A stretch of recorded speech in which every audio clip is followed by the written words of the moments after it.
here to win out against the extremes. Tom Harwood, GB News. What are you going to do about it? Things should have been done differently, and they certainly are being done differently. Don't miss it. The Briefing with me, Tom Harwood, 9:30 Monday to Friday on GB News. Where would you like to go? Just take me to the studio, please, mate. You know where you're going. I've got a show to do. Friday Night Feast on GB News, 7 p.m. And it's like nothing you've ever seen before. We take a different angle on the week's biggest news stories. The viewers and listeners set me some absolutely mad challenges to do. We tried to rehome a rescue dog. And yes, there's some other wacky stuff in there as well. I feel like I could take on the world. Well, that's that. Friday Night Feast with me, Patrick Christie's, every Friday, 7 till 9 p.m. on GB News. Be there.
The latest Conservative leadership debate is cut short after the presenter faints on stage.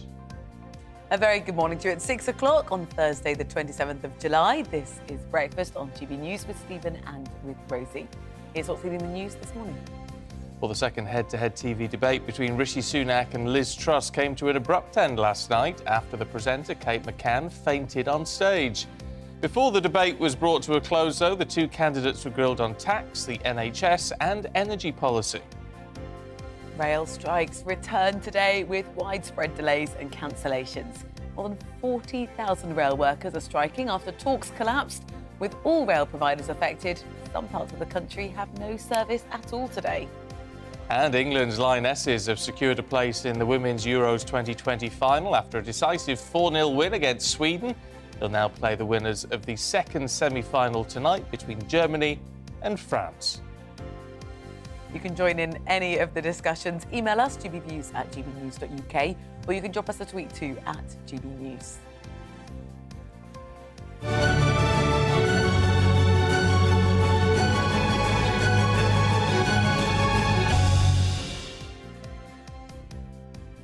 Well, our main news this morning, and there's all a bit of drama last night, the second head-to-head Conservative leadership debate between Rishi Sunak and Liz Truss was cut short after the presenter, Kate McCann, collapsed on stage. Before it ended, the two candidates clashed over the NHS, the energy crisis, tax, with Truss accusing the ex-Chancellor, Rishi Sunak, of being morally wrong over his hikes to national insurance and corporation tax. Well, let's talk to Samir Hersey, who's a political commentator and young Conservative who was at the debate last night and joins us now. Good to see you this morning.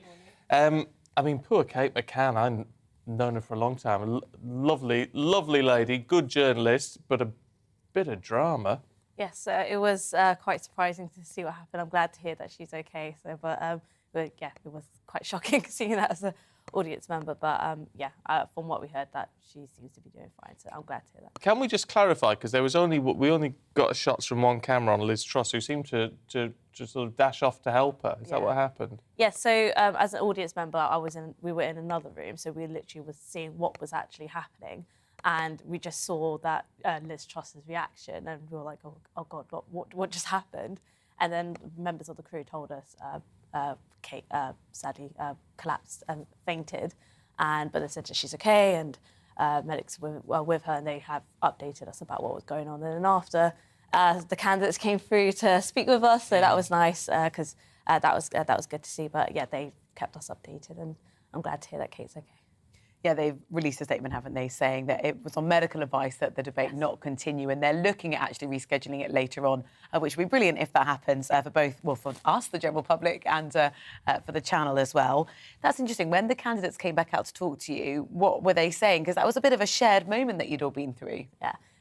They were just checking in on us to see if we were OK, and they just kind of asked us questions about us as general people, because the audience were Conservative Party members, as am I, and some Conservative voters as well.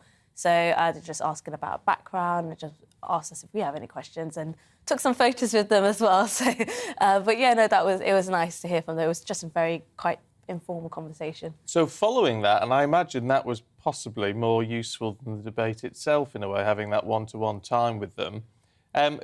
Who would, if the vote was tomorrow, who would you vote for? I'm leaning towards supporting and backing Rishi Sunak. So I was actually at the meet and greet event in Hampstead yesterday. So it was good to hear from him. I definitely think he would make a great leader for the Conservative Party and a great Prime Minister. I think he has really good, strong economic fiscal policies. And I think that's something that we need right now in the economy in terms of the crisis that we're facing, the cost of living and inflation going up. But isn't he someone who's got us into this mess to an extent? I mean, certainly on cost of living, it's all well and good now. We're sort of saying, well, we'll tackle it. But he wasn't tackling it particularly before all this happened. Well, this is all kind of as a result of a global crisis. Obviously, the COVID-19 pandemic, it disrupted supply chains, it's disrupted so many countries' economies, and it's driven up the cost of products, the cost of production, and that's why it's trickling through in ordinary prices. So I guess, lots of different countries are approaching it in different ways, in different economies. But yeah, I don't think it's necessarily fair to place that on the government as a whole. I guess everyone's trying to deal with it in their own ways. And of course, we've got to think about the NHS. We're one of the few countries that have a publicly funded healthcare system, and we want to make sure we support that as much as possible, considering the COVID-19 pandemic. And the NHS actually came up yesterday in the debate. There's been a lot about the economy up until now. Earlier, you said you were leaning towards Rishi Sunak, but based on the defence you just gave him there, it sounds as though he's got your vote. Yeah, no, I've only recently decided. I was quite unsure because I actually originally backed Kemi Badenoch. I think she was great. I think she's a really strong Conservative, definitely in terms of her anti-woke policies. I think that's something that we need right now, in general, when it comes to our culture and as society too. So it was only very recently that I've actually decided who I want to back. But I think Liz Truss is great as well. I think she's a great candidate. I think both of them are quite good, regardless of whoever wins. So it's interesting, though, because you quite like Kemi Badenoch because she was anti-woke. Yeah. Rishi isn't anti-woke, is he? Well, I think he's social policies, in terms of his policies on culture, I think that's still kind of something that we're still learning. And I think with both candidates, that's the case. As I said, I was quite undecided before, so I've only just recently decided it's because of the economy. And I think it's important to have someone that has experience in terms of, the fact that he was Chancellor, in terms of helping to tackle the main issues that people are facing. But in terms of the economy, I mean, although economists disagree on all of this and we never get a straight answer, but Liz Truss has said, she wants to bring in tax cuts, reduce corporation tax is a big one that she's looking at, possibly reducing it down to 15%. I mean, that could actually, Rishi Sunak says that's inflationary. She says that's going to grow the economy. Well, as in, it sounds great. I think everyone wants the taxes getting cut. When I saw the national insurance increase that came through my payslip a couple of months ago, I wasn't exactly thrilled about seeing that. But yeah, no, that does sound good. And I think, Rishi Sunak has committed to tax cuts, but when it's actually possible. And I think, 2024 is probably the best time to be doing that. And yeah, there is a risk of actually, if we introduce tax cuts too soon, we could actually make inflation worse. In terms of that means people have more disposable income, they'll be spending more, and that will drive up prices again, demand and their prices. Oh, so much of it is so unknown, isn't it? Yes. We do know 5th of September we'll have a new person at the helm of the party. Are you nervous that the tone of the debates and the leadership contest so far has meant that come the 5th of September we may have a very disunited Conservative Party? Yeah, I am a little bit concerned. I'm glad that I think there is definitely recognition from the candidates, campaign teams, the importance to make sure that, at the end of the day, whoever becomes leader, whoever becomes Prime Minister, the party needs to unite and back that person and ensure that they have whoever it is has the full support of the party. So I think in terms of the Conservative Party, we've always kind of been historically pragmatic. So unlike the Labour Party, so I think when needed, we'll all come together when that's necessary, and that's when we have a new leader in place. OK. Samir, good to talk to you this morning. Thank you Very much indeed. Thank you for getting up early after a late night. Now, travel chaos continues today. More than 40,000 rail workers are striking, with widespread delays and cancellations expected right across the country. It's a 24-hour walkout, and it comes after talks with Network Rail failed to reach a resolution. Today, only 20% of services will run. Some places will have no trains at all. Well, let's join Paul Hawkins, who's at Euston Station for us now. It's a pretty grim scene today, Paul, isn't it? Yeah, it's pretty much, Stephen, the same scene that we saw earlier this summer, about a month ago. This is the fourth strike in 5 weeks, and it's pretty much the same argument that's going on between the train operating companies and the union, the RMT, although it should be said as well today, joining that strike is the TSSA, the Transport Salaried Staff Association. They're also going on strike. They run the members of that union work for Avanti West Trains, who run trains out towards Birmingham. So we're going to be talking to them, by the way, later on. But essentially this is about pay, about conditions, about pensions, about changes to terms and conditions. Both sides still in loggerheads at the moment. Neither side can come to any sort of agreement at the moment. So about 20% of trains are going to be running in England, Wales and Scotland. Network Rail has published a special timetable for Wednesday, with trains starting at 7 a.m. running through till 6:30. There'll be no trains to in or out of Blackpool, Portsmouth and Bournemouth. And there are more strikes to come next month as well. On the 18th and the 20th of August, the RMT have also called for strikes on those days. Those are really key because the 20th is a Saturday, and we haven't seen any big strikes on that day of the week so far yet. So that's an interesting one as well. Remember, 37% of journeys in England and Wales in 2020 were for commuters. 28% were for leisure trips. So that's where they're trying to have an impact there, because less people, of course, are commuting, and the unions want to maximise the damage. But yeah, later on we're going to be talking to the TSSA, and then maybe later on we'll be talking to the RMT as well. Isn't it? Just how we, the public, react to all of this, and whether, just what level of support there is for this strike action, if any. Yeah, absolutely. Yeah, I think there was a significant amount of support for these strikes earlier in the summer from the public. Obviously, the longer it goes on, then the more that support can wane. But absolutely, that will be key in determining how long these strikes go on. Remember, once they balloted for action. Once the RMT balloted for action, they were given a 6-month window. I was talking to Liz Truss yesterday, and she said that if she becomes Prime Minister, she wants to change the law so that window, that 6-month window where they can take strike action once they voted for it, becomes less. So it's definitely a hot political issue, and public opinion very much key there. OK, Paul, for now, thank you. Bring in one of our GB News viewers and listeners, Phil Redding, who joins us now from Kenworth. A very good morning to you. So I hear you're going to the Commonwealth Games, which should be really exciting, but it's going to be tricky because of the strikes. Yeah. Good morning, Rosie. Good morning, Simon. Yeah. Birmingham have done a brilliant job for the Commonwealth Games, and if you've got a ticket for a venue, you can actually get into the venues in Birmingham using your entry ticket for the trains, trams and buses. And I've got tickets for the boxing finals on the 7th of August. And if, of course, they cancel because of strikes, then I don't know how I'm going to get there. Well, do you have any sympathy, though, with the view that, well, if they don't take strike action at a point which is going to cause disruption, there's no point taking the action at all? No sympathy whatsoever, Simon. I don't know if you know, I'm actually blind in one eye, and I rely on public transport an awful lot. And in fact, the very first strikes, they caught me out. I was trying to come back from Leamington to Kenilworth. Fortunately, I had a look around and I spotted the bus stop, and I went and caught the bus. So that's my mode of transport from now on. I actually stopped using the trains after that and caught the bus. What do you think the solution is? If you're Grant Shapps, you're actually going to be on the programme in a few hours' time. If you're the government or if you're Network Rail, they need to have a motivated workforce who feel like they're being paid properly. Is there a middle ground that we haven't quite found yet? I think there's got to be. We're all struggling, Rosie. I mean, I'm an old age pensioner. We had the triple lock taken off of us. We've had no increases. We're struggling, and the people that are hitting with these strikes are people that are struggling.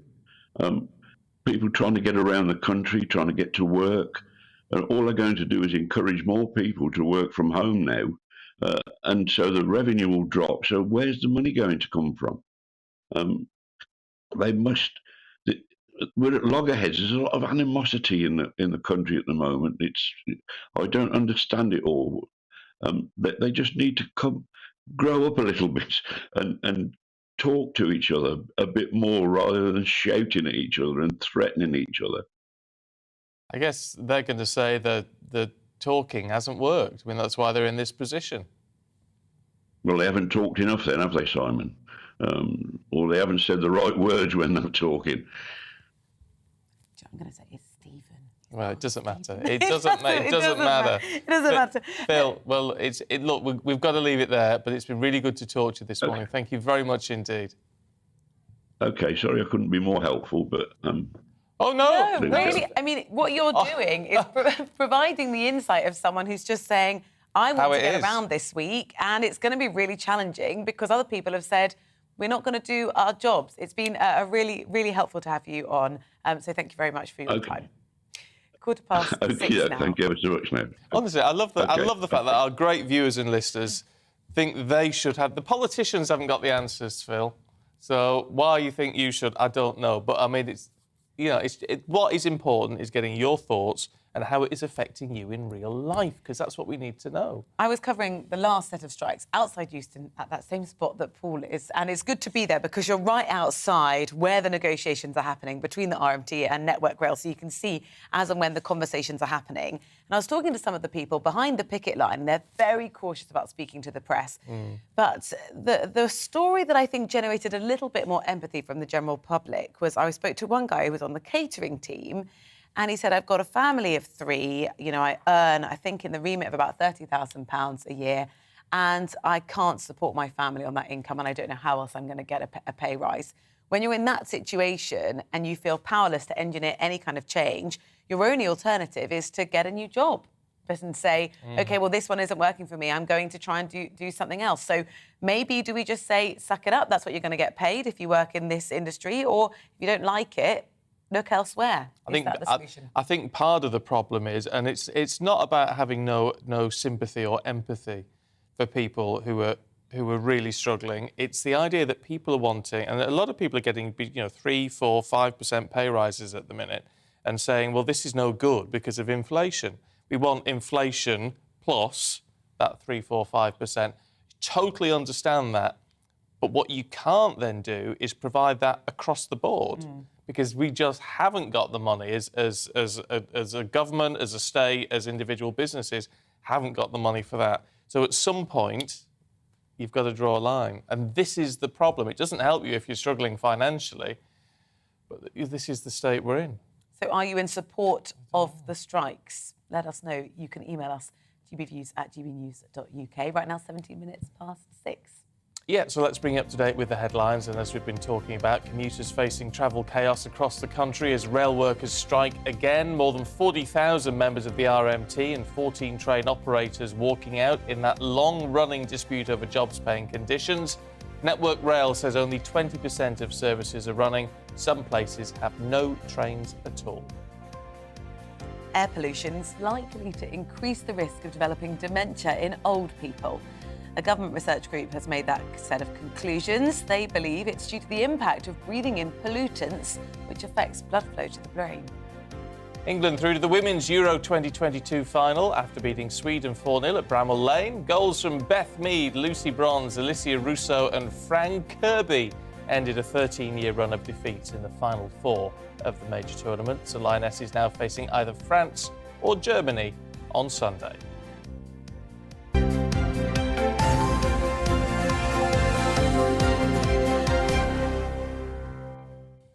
I Now, can't go anywhere. No, I was going to say, are you getting older? Are you getting older? Are you noticing getting older as a result of what you're doing socially? I know what this story is about, but I really am the wrong target market, I think, for it. Well, I have historically always been someone who goes home early. Have you? Regardless of how old no, see, I didn't in my youth. I am. didn't. So here we go. It's a story in the papers this morning, and your party days start to decline from 28 onwards. That's When's the peak? Well, it must be Up until 28? Up until 28. So at 28, you stop wanting a late-night kebab, apparently. That's key. That's very important, so they tell me. At 31, you want to be home by midnight. 33, you stop doing shots. You start getting 2-day hangovers at 34. At 37, you start to know your limits. Please, come on. 38, you feel too old to go out, and you swear off clubbing by the age of 40. 40? 40, I did. I gave up clubbing a long time before I was 40. Good news when you get older, though. 60, you become a regular at the pub for afternoons of peace and quiet. So I think our socialising just shifts. It just looks different. And you start a bit of home brewing at 65. So there you go. According to this survey of 2,000 Brits aged 18 to 65. So once you get to 75, we don't know what you're doing. Do you know, there's a real privilege in going home early because when this sort of drama of the night develops, first of all, you're not involved because you weren't there. And the next day, everybody loves downloading it with someone else. Yeah. So you can be the person that receives the information and you can't be implicated in any of it at all. That's a very good point. Very good point. But there's nothing like... I mean, even now, if I'm not in bed by 10 o'clock, there's trouble. Really? Oh, I like to be... Oh, yeah. Yeah, lovely. But then I'm positively ancient. There you go. Let us know. Let us know if you're an older party goer, an older clubber, or perhaps you like to spend a quiet afternoon in the pub and you're not quite 60 yet. Let us know. gbviews@gbnews.uk. Don't go anywhere. We're going to be speaking to a close ally of Donald Trump to find out if the former president is going to run for office again after he came back to Washington for a speech last night. We'll give you the download on that after the weather. Hello, a very good morning to you. I'm Aidan McGivern from the Met Office. Some areas of cloud around at first, especially central and southern parts of the UK, but sunny spells will develop. And apart from a few showers, many places will have a dry day. High pressure is moving in from the west. The low pressure is still departing to the east into Scandinavia. And a weather front has moved south across the country overnight. Now, this is now a weak feature, but it's brought a legacy of cloud for northern England into the Midlands, southern counties as well. It will take some time for that cloud to break up and for sunny spells to develop, but they will. And apart from a few showers across central areas and for the north of Scotland as well, many places will have a dry day. And with the sunny spells developing, with winds turning lighter, well, it'll feel warm with highs of 22 to 25 Celsius in the south, high teens and around 20 Celsius at best in the north. Through the evening, the cloud disappears, and with lengthy clear spells overnight and with light winds, well, it's going to be a cool night once again. I think in towns and cities, those temperatures will hold up at around 11, 12, 13 Celsius. But in sheltered parts, especially in the countryside, temperatures down to 5 to 8 Celsius. So a fresh start to tomorrow, but actually plenty of sunshine first thing. In fact, it looks like a sunny day for many, especially in the north, Scotland, Northern Ireland, Northern England, seeing those sunny spells continuing. But further south, some lively showers will break out and drift north into Wales and the Midlands by the afternoon.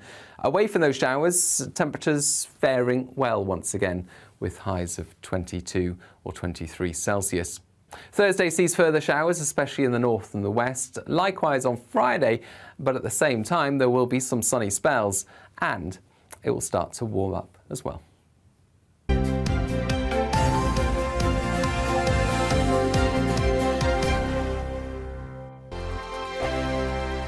We are GB News. We're right across this great nation. On TV. On radio. On digital. Absolutely. absolutely everywhere. We don't talk down to you. We embrace all voices with honest and civilised conversation.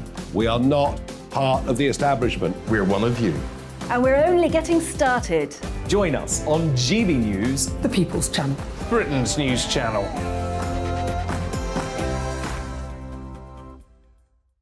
Hi there, it's Stephen and Anne. At breakfast from 6 a.m, you'll always be caught up with everything you need to know, the latest headlines, opinions and debates. We'll bring you the good news and the bad, but most of all, we're here for you. Remember, send in your views and let us know what you would like us to talk about. That's because we're your news channel. And every morning at 6 a.m, it's breakfast on GB News. My name's Tom Harwood and join me 9:30 a.m. every weekday for The Briefing, your one-stop shop for everything you need to know about what's going on in politics today. I wonder if this is a deal that might need to be like the biscuits in this factory, twice baked. Is there not an opportunity here to win out against the extremes? Tom Harwood, GB News. What are you going to do about it? Things should have been done differently, and they certainly are being done differently. Don't miss it. The Briefing with me, Tom Harwood, 9:30 Monday to Friday on GB News. Where would you like to go? Just take me to the studio, please, mate. You know where you're going. I've got a show to do. Friday Night Feast on GB News, 7 p.m. And it's like nothing you've ever seen before. We take a different angle on the week's biggest news stories. The viewers and listeners set me some absolutely mad challenges to do. We tried to rehome a rescue dog. And yes, there's some other wacky stuff in there as well. I feel like I could take on the world. Well, that's that. Friday Night Feast with me, Patrick Christie's, every Friday, 7 till 9 p.m. on GB News. Be there.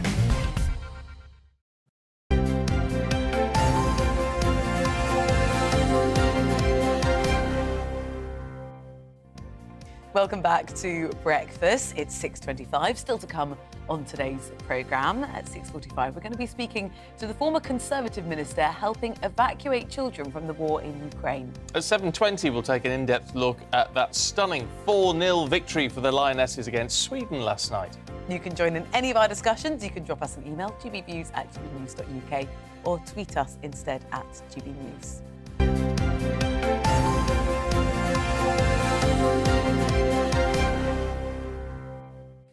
Now, Donald Trump returned to Washington last night, making his first speech in the Capitol since leaving office. Well, during the America First Agenda Summit, Trump claimed the US has become a grovelling country which has been brought to its knees as he looked ahead to the next presidential election.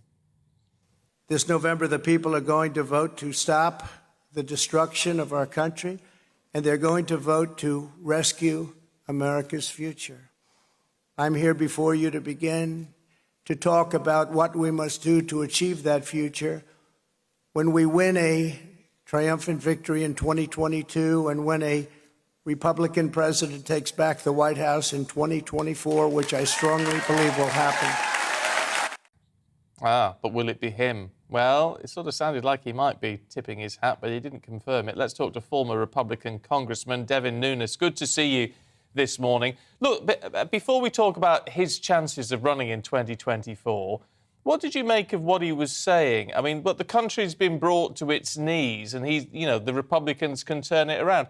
Come on. I mean, it might be on its knees, but so is the rest of the world at the minute. Well, Steve and Anne, thank you for having me. And I was listening to you as I was preparing to come on the show, and I heard you talking about partying, clubbing, that sort of thing. I just want you to know, I'm 48. It's 10:20 in the evening here in California, and I'm up with you guys clubbing it. I'm at your breakfast club, so I'm just glad to be here. Wouldn't be doing it if I were you. But thank you for staying up way past bedtime to talk to us. But seriously though, what do you make about what former President Trump had to say? Yeah, I think it's a pretty simple example. It's probably a lot. I was actually in the UK last week. We opened up True Social there, a new social networking site that's taken off here in the United States. And what you find is in the city-states, much like London, let's take New York City, Washington, D.C., Chicago. They're very left-wing, extreme left-wing. Once you get to the outer rings, you see that people don't like what's happening inside of those city-states. So it's really kind of socialist turns city states with the rest of America. And so what you see on the news in America, what you read in the papers is not reality. And I can take you can drop into any city, any town outside of those big cities, and you are going to see Trump 2024 signs. And you are going to see people who are extremely ticked off, whether it's the botched withdrawal from Afghanistan, from the Biden administration, whether it's the way that we're dealing with China right now, where the Biden administration is talking about reducing tariffs. And I can go on, and we can talk about it all morning, but I think in general, President Trump represents the feelings of the American people once you get outside of these big cities in the United States of America. President Trump clearly thinks that the Republicans are the ones who can fix some of the issues you've just laid out there. Why isn't he a bit more direct about whether he is or isn't going to run himself? Well, look, I can't answer that. I mean, the one thing about President Trump is that he is a very unconventional candidate.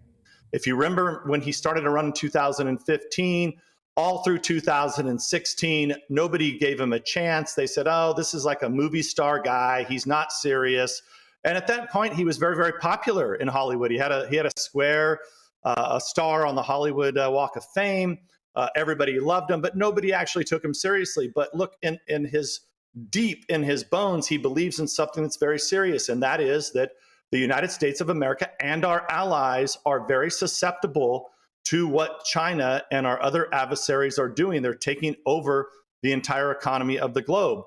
And in fact, I'd like to remind my European friends, it was President Trump who went into under much scrutiny, and he was hammered for it, attacked for it in Europe and around the globe and by the media here in the United States.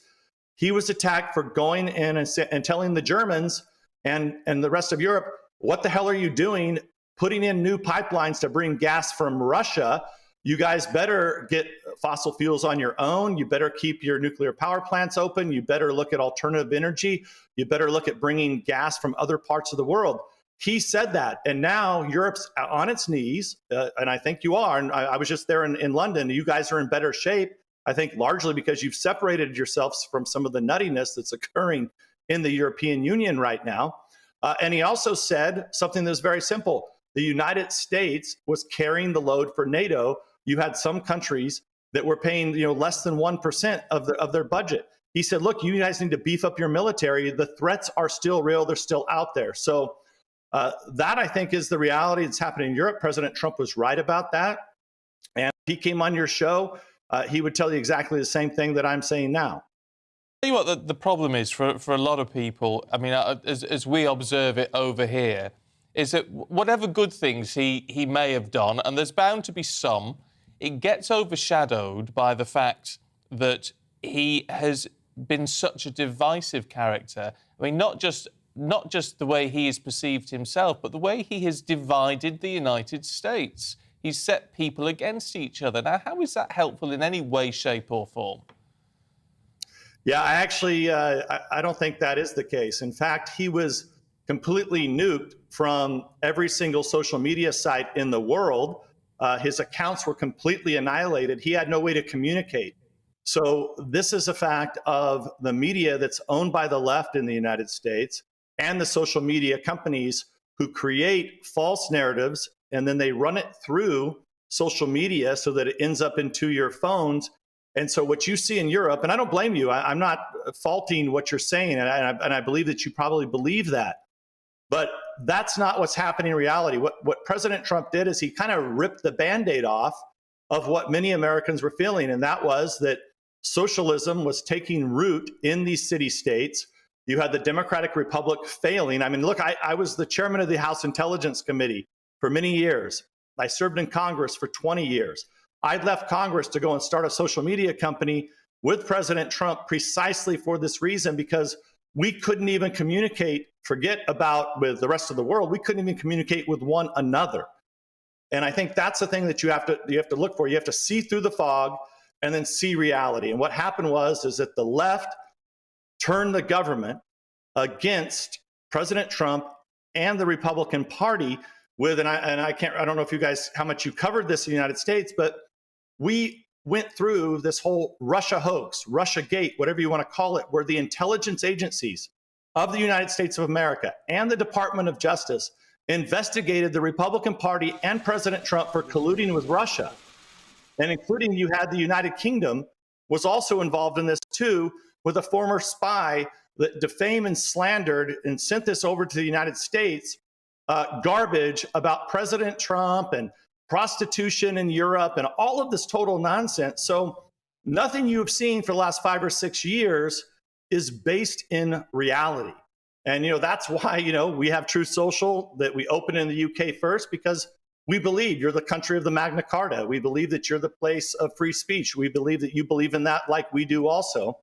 And look, I think that we have a long way to go. This is a dark chapter of American history. And I think things do look a little gloomy around the world. But look, I'm optimistic because, look, I'm up partying with you guys at 10:30 at night in California at your breakfast club. OK. Look, Devin, it's really good to get your perspective on things. Thank you very much indeed. And I hope you can get yourself off to bed now. Hey, thanks a lot. Great to be with you guys. Appreciate it. Well, it's interesting to get all view. I mean, what I know a lot of people watching and listening are very supportive of Trump.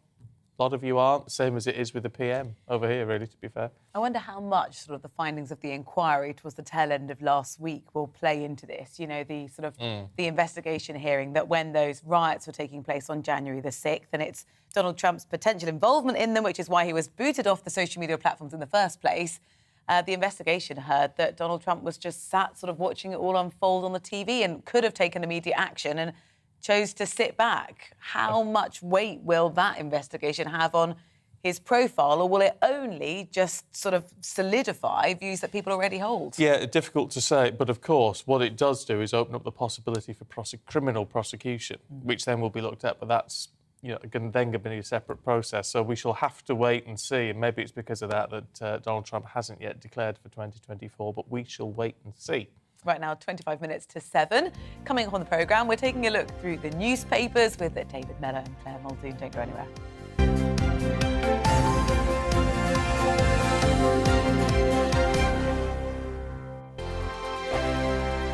We are GB News. We're right across this great nation. On TV. On radio. On digital. Absolutely everywhere. We don't talk down to you. We embrace all voices with honest and civilised conversation. We are not part of the establishment. We're one of you. And we're only getting started. Join us on GB News, the People's Channel. Britain's news channel.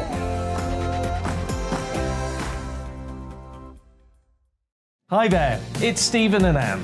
At breakfast from 6 a.m, you'll always be caught up with everything you need to know, the latest headlines, opinions and debates. We'll bring you the good news and the bad, but most of all, we're here for you. Remember, send in your views and let us know what you would like us to talk about. That's because we're your news channel. And every morning at 6 a.m, it's breakfast on GB News. My name's Tom Harwood, and join me 9:30 a.m. every weekday for The Briefing, your one-stop shop for everything you need to know about what's going on in politics today. I wonder if this is a deal that might need to be like the biscuits in this factory, twice baked. Is there not an opportunity here to win out against the extremes? Tom Harwood, GB News. What are you going to do about it? Things should have been done differently, and they certainly are being done differently. Don't miss it. The Briefing with me, Tom Harwood, 9:30 Monday to Friday on GB News. Where would you like to go? Just take me to the studio, please, Matt. You know where you're going. I've got a show to do. Friday Night Feast on GB News, 7 p.m. And it's like nothing you've ever seen before. We take a different angle on the week's biggest news stories. The viewers and listeners set me some absolutely mad challenges to do. We tried to rehome a rescue dog. And yes, there's some other wacky stuff in there as well. I feel like I could take on the world. Well, that's that. Friday Night Feast with me, Patrick Christie's, every Friday, 7 till 9 p.m. on GB News. Be there.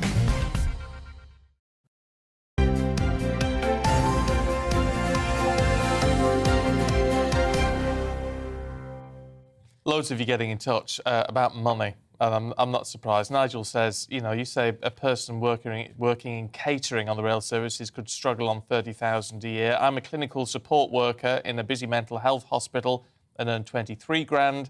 My wife, a healthcare worker in general nursing, earns 18 grand. We have the same high bills to pay and struggle like everyone else, but we can't all strike for massive pay rises and have to settle for 4.5% less than teachers and other services. I mean, yeah, I mean, this is the problem, isn't it? You can't have the whole country going on strike, and people like you, Nigel, really struggling. Jean says, good to see you both. I work as part of a cleaning team at the local college and would love to be offered a 5% pay rise. All we get is a mandatory yearly pay rise of about 50p an hour. Some people don't know how lucky they are. It's problematic, isn't it? Thank you to you both for getting in touch. And we're particularly talking about cost of living today because there are another set of rail strikes kicking off today as 40,000 members of the RMT union in particular have said they're not coming to work today. So we'll be discussing that in more detail. But right now, to talk us through some of the other stories is former Chief Secretary of the Treasury, David Mellor, and broadcaster Claire Muldoon to go through the papers. A very good morning to both of you. Good morning. David, why don't we start with you? And the front page of the Daily Telegraph, Sunak's screeching U-turn on tax cuts. Yeah, I think there's an element of exaggeration in that. But, you know, what else are they going to write about? I mean, I'm afraid this leadership election is becoming as boring as Love Island, and that really is sad. But that's not boring at all, actually. Well, I don't watch it. So, I do. You know, no, I think voyeurism has never been a big thing with me. But Sunak's screeching U-turn on tax cuts. I mean, what he has said is that he thinks that there could be a case for a temporary alleviation of VAT on energy bills. It's perhaps rather more soberly put in the Times. Sunak, I would ditch VAT on energy bills. But I think the problem, you know, as somebody who is sympathetic to the Conservative Party, but no longer much engaged with the Conservative Party, but was engaged with the Conservative Party when there were genuine issues over tax cuts. The problem here is that the people, the two leadership candidates seem to think that tax cuts is a bit like saying we're going to spend a few percent more on the NHS. What they don't seem to appreciate is that tax cuts in a properly run economy is the reward you get when the expenditure comes back into balance, and there is therefore scope to give people some return on what they would otherwise have to pay in tax. And the problem is that it's absolutely not the case here. They should be putting taxes up, not down. That's not a policy advocacy. It's just where they are at in terms of the out of control public expenditure in this country. Yeah, well, it was funny. Remember last summer we had the crisis of fuel and everybody was filling up their cars, and it was driven, I think, in part or a huge part by the mainstream media that were saying we're running out of fuel, need to get it. Yeah. The AA at the time were banging on saying, look, let's cut the fuel, the VAT to the fuel at the pumps.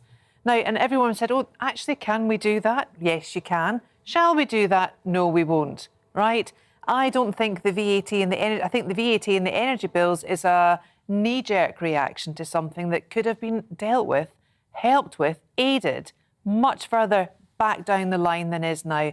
And I'm sorry, I actually watched Love Island instead of the Leaders' Debate because the Leaders' Debate has got nothing in part for me. I'm not affiliated to any political party. I don't know why we are giving so much time now to TV debates to two people that less than... What's the Conservative leadership now, David? 160,000. Well, they say it's 160,000. I doubt it's even that, but you make a very good point. When I was a Conservative Member of Parliament, in my own constituency alone in Putney, we had membership between 3,000 and 5,000. Now, with 650 constituencies, they've got 160,000 members, and that's not an audited figure. Yeah. You know, I mean... Why can't they tell us how many members they've got? They must know. Because I don't think they do know. They must know how many people pay I think for we're talking quid. about a shambles or only the better organised bits of shambles, you know. I actually do think, and the worrying thing for the Conservative Party is, the sort of people who remain members are not necessarily what I would call mainstream, so allowing 0.2% of the British public to determine who the new Prime Minister should be. This is not in the best interest of... I agree completely. Absolutely agree. Well, so forgive me then, what are we meant to do? Have a general election? Well, exactly. I mean, who wants that right down the line? What they should have done is realise that the Conservative Party has strained the tolerance of people. Because while everyone blames Boris, and of course he was the sort of, you know, the man who really precipitated all the nonsense of the summer and so on. The reality is the Conservative Party itself has let itself down, and the Conservative Party should have got on with getting a new Prime Minister. And the best way to do that is let the people who basically know these folk better than anybody else, the members of Parliament, make the decision. And the problem is that Sunak would have won the members of Parliament vote, or likely to have done, but Truss will win the members' vote. So they start off immediately with an uncertainty about the real leader of the Conservative Party. And in the interest of bias, I have to say, where is the Labour Party in all of this? The pages have been quiet, so quiet. The outside pages, the front pages, the inside pages, nothing about Keir Starmer's solutions or anything. But this is the time for Labour to stay quiet, isn't it? And is it? Everything else happening. And watch the Conservative Party throw this is the each moment other. when someone comes and says, "Sir Keir, what do you think?" And he says, "Keir Starmer, who's he? I don't really know him." Thank you. Exactly. Oh, well, let's have a look at COVID contracts in The Guardian. Yeah, OK. So The Guardian's front page is Ministers played fast and loose, which is a direct quote from a committee, parliamentary committee, with £770 million in COVID contracts. Vis-a-vis, transfer that with the Financial Times covering of it. And they're dealing with one company here, Randex. And it was the fall of Owen Paterson, the MP, who lobbied for Randex. Randex paid him £100,000. And he allegedly lobbied Matt Hancock for them to get one of these PPE awards. But Randex say that their report is flawed, and they refined, and in fact, a spokesman for Hancock said as well, this report completely exonerates ministers. It finds no wrongdoing. The Health Department said there are robust rules and processes in place to ensure that conflicts of interest do not occur. And then there is no evidence that the government's contracts with Randox were awarded improperly, as has been concluded by the National Audit Office, which in most part, directly contradicts this front page here.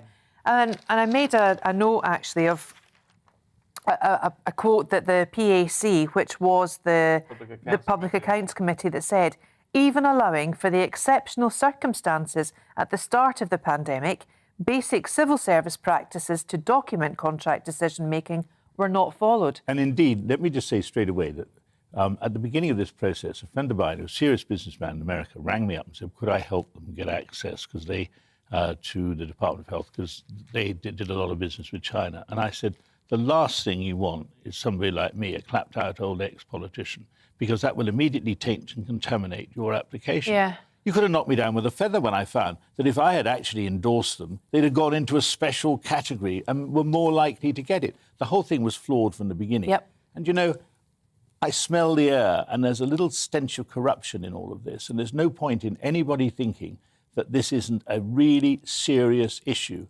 not just for the government, but for the country. We cannot have a situation where people can get awarded contracts because of who they know. But that's not going to happen. I mean, look, there's always going to be disputes over how much this happened or not, but if nothing else, it's shone a light on it. It won't happen again. We hope. But there was a VIP fast track for the House of Lords that Michelle Mone used for PPE MedPro, and her house was raided on the Isle of Man. There is far more to this. But at the end of the day, we needed the PPE.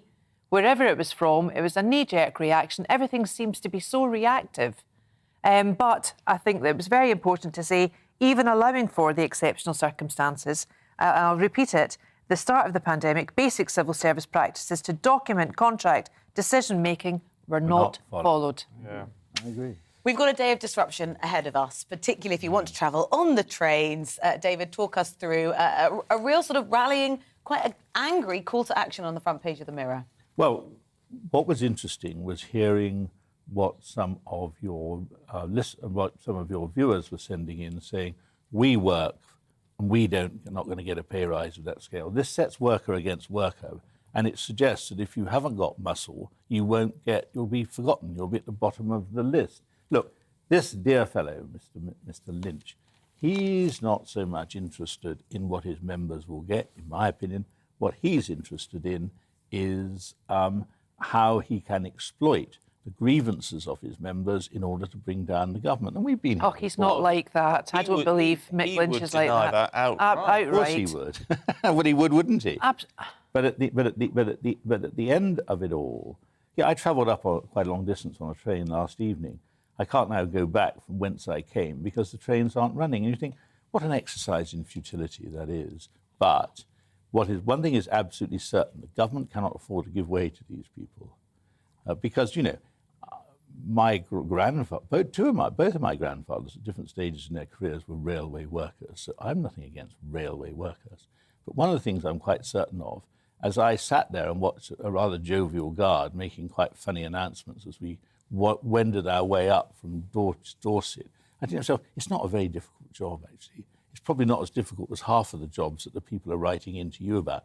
Why should they be paid more when the railways are losing money hand over fist? Well, that's the debate. If you're a railway worker, get in touch, gbviews@gbnews.uk. We're out of time for this segment, but we'll see you two a little bit later on. Claire and David, thank you. And we'll be getting much more for you on the strikes. We've got our reporter down in Euston, and we're going to be hearing from representatives from the unions as well to get their first-hand say on why it is that they're going to be behind the picket lines today. Right now, it is 10 to 7. Let's bring you up to date and start, of course, with, as we've been discussing, commuters facing travel chaos across the country today as rail workers strike. 40,000 members of the RMT union and 14 train operators have walked out in that continuing dispute over jobs, pay and conditions. Network Rail says 20% of services will be running today. Some places have no trains at all. Air pollution likely to increase the risk of developing dementia in older people, according to a government research group. Experts believe it's due to the impact of breathing in pollutants, which affects blood flow to the brain. England are through to the Women's Euros 2022 final after beating Sweden 4-0 at Bramall Lane. Goals from Beth Mead, Lucy Bronze, Alessia Russo and Fran Kirby ended a 13-year run of defeats in the final four of major tournaments. The Lionesses will now face either France or Germany in the final this weekend.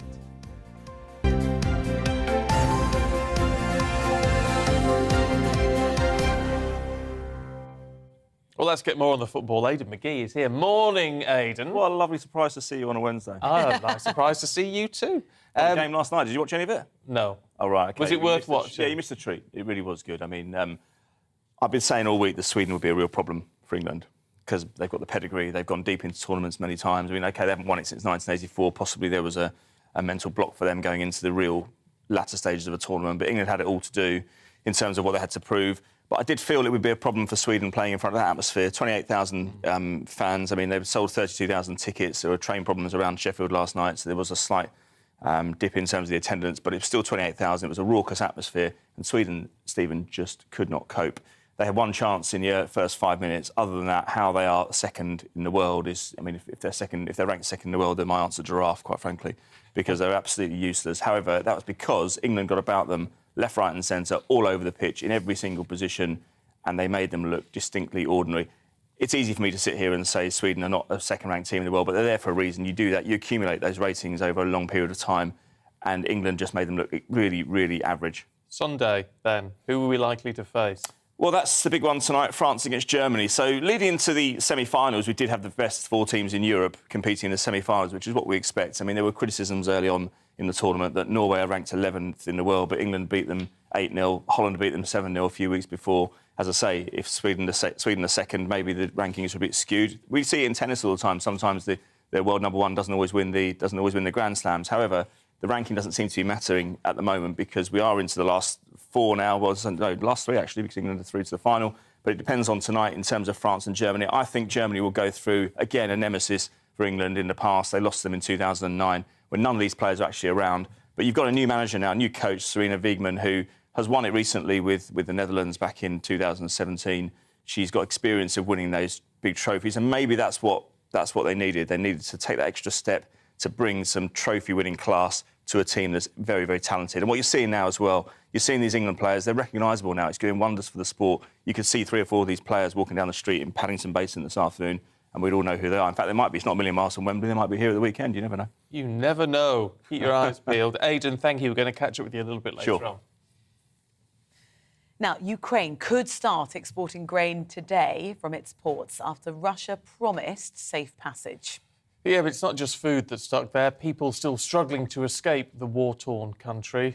No surprise, is it? Brooks Newmark is former Conservative minister and has helped more than 10,000 people flee so far. He's in Lviv this morning. Brooks, it's good to see you.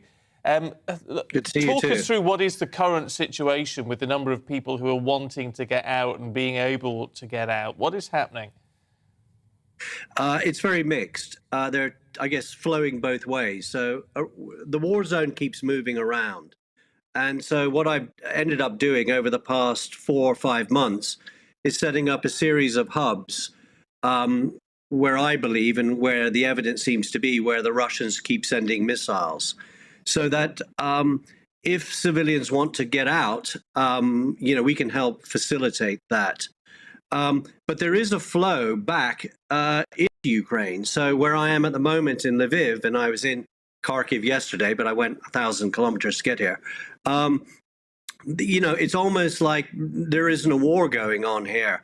And a lot of people who are overseas, particularly in Poland, sort of want to get back home. So there isn't this huge pressure that there was, particularly at the beginning of the war, to leave the country. Where the pressure is to get away from where the war is to safer places within the country, which tends to be in the west side of the country. So what I'm doing now is moving people from, let's say, Kharkiv and Dnipro, or from the south, from Odessa and Mykolaiv or Zaporizhia, and moving them up north and west towards Lviv, where I am now, to make sure that they're safe. From that point on, they tend to visit family and friends and stay with them. Again, they don't have their home in the same way, their jobs, their careers. People have been forced to be extremely flexible. What kind of situations are you finding that people are in? And, they're having to totally recreate their skill set and get very different jobs. Well, I mean, I think it's even more basic than that. I think it's trying to find somewhere, to stay, some shelter, and to get some food. I think finding jobs is not easy at the moment in this environment, which is why some people are going overseas. But even when they go overseas, it's still not easy to get a job. I know people that have ended up going to Germany and France that are struggling at the moment. I mean, I have to say that of all the choices that there are out there, interestingly enough, coming to the UK, you're actually, if you get to the UK, you're looked after better than almost any other country, because we provide, a huge amount of support to people. We provide sort of basic services like healthcare, education for the children, and so on. So I think if people get to the UK, they're well treated. But the thing is, if you're in Kharkiv, where I was yesterday, going to London is like going to Australia, as far as they're concerned. For them, all they want to do is get away from Kharkiv and get to somewhere like Lviv on the west side of the country. Because, I mean, there's still that and totally understandable urge to not be that far from home, I guess, and to get back home as soon as they possibly can, as unlikely as that looks at the moment.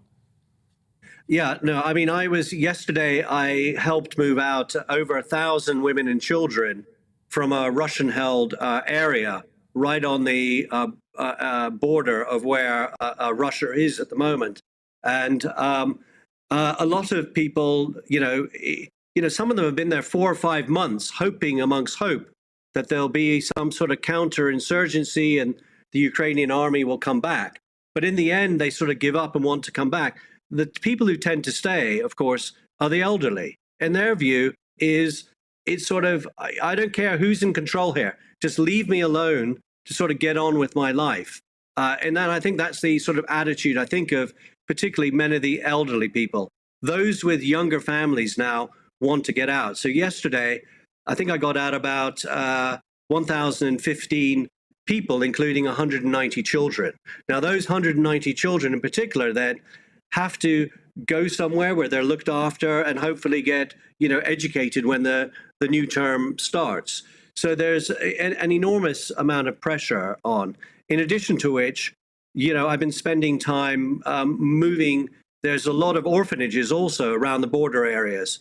So last week I moved 38 orphans from up on the Belarus border because, they're worried that the Russian army with the Belarus army will come down from the north, again towards Kyiv.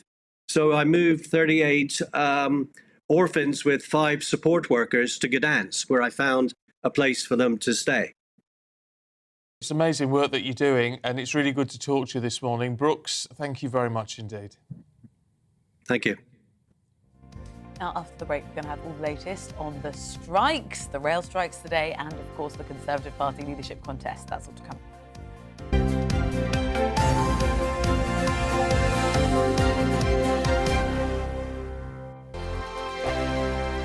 We are GB News. We're right across this great nation. On TV. On radio. On digital. Absolutely everywhere. We don't talk down to you. We embrace all voices with honest and civilised conversation. We are not part of the establishment. We're one of you. And we're only getting started. Join us on GB News, The People's Channel. Britain's news channel.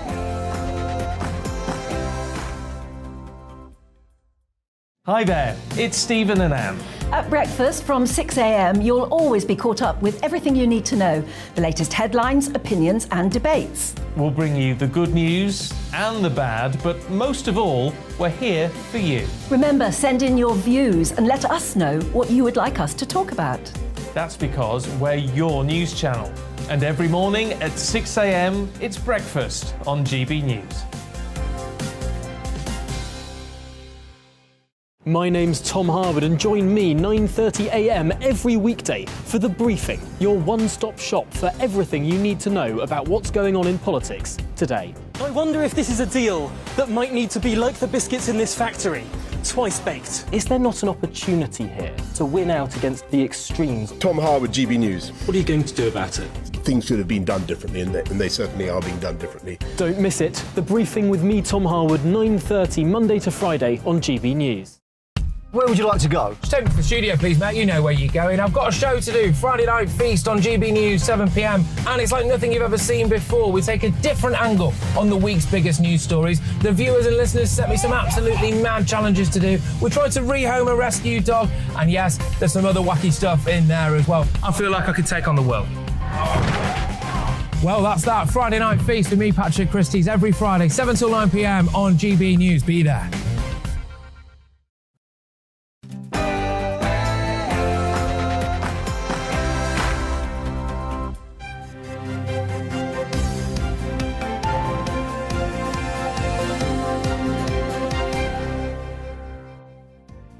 The latest Conservative leadership debate is cut short after the presenter faints on stage.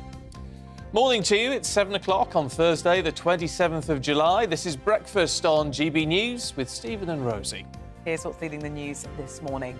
The second head-to-head TV debate between Rishi Sunak and Liz Truss came to a bit of an abrupt end last night after the presenter, Kate McCann, fainted on stage. We've been told that she is OK. Before that, though, the debate was brought to a close. The two candidates were grilled on tax, the NHS and energy policy. Rail strikes return today. Widespread delays and cancellations are expected. More than 40,000 rail workers are on strike after talks collapsed. All rail providers are affected. Some parts of the country will have no service at all. Sporting success. England's Lionesses have secured a place in the Women's Euros 2020 final after a decisive 4-0 win against Sweden. Then I'll play the winners of the second semi-final tonight. That's between Germany and France. And then we'll have the final on Sunday. We'd love to hear from you today. Loads of you getting in touch already. gbviews@gbnews.uk or tweet us @gbnews.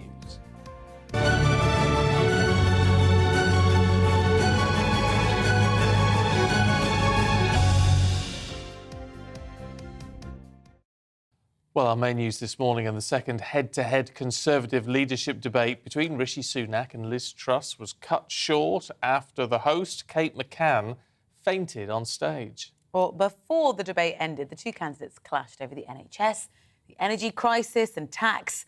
Liz Truss accused the ex-Chancellor Rishi Sunak of being morally wrong over his hikes to national insurance and corporation tax.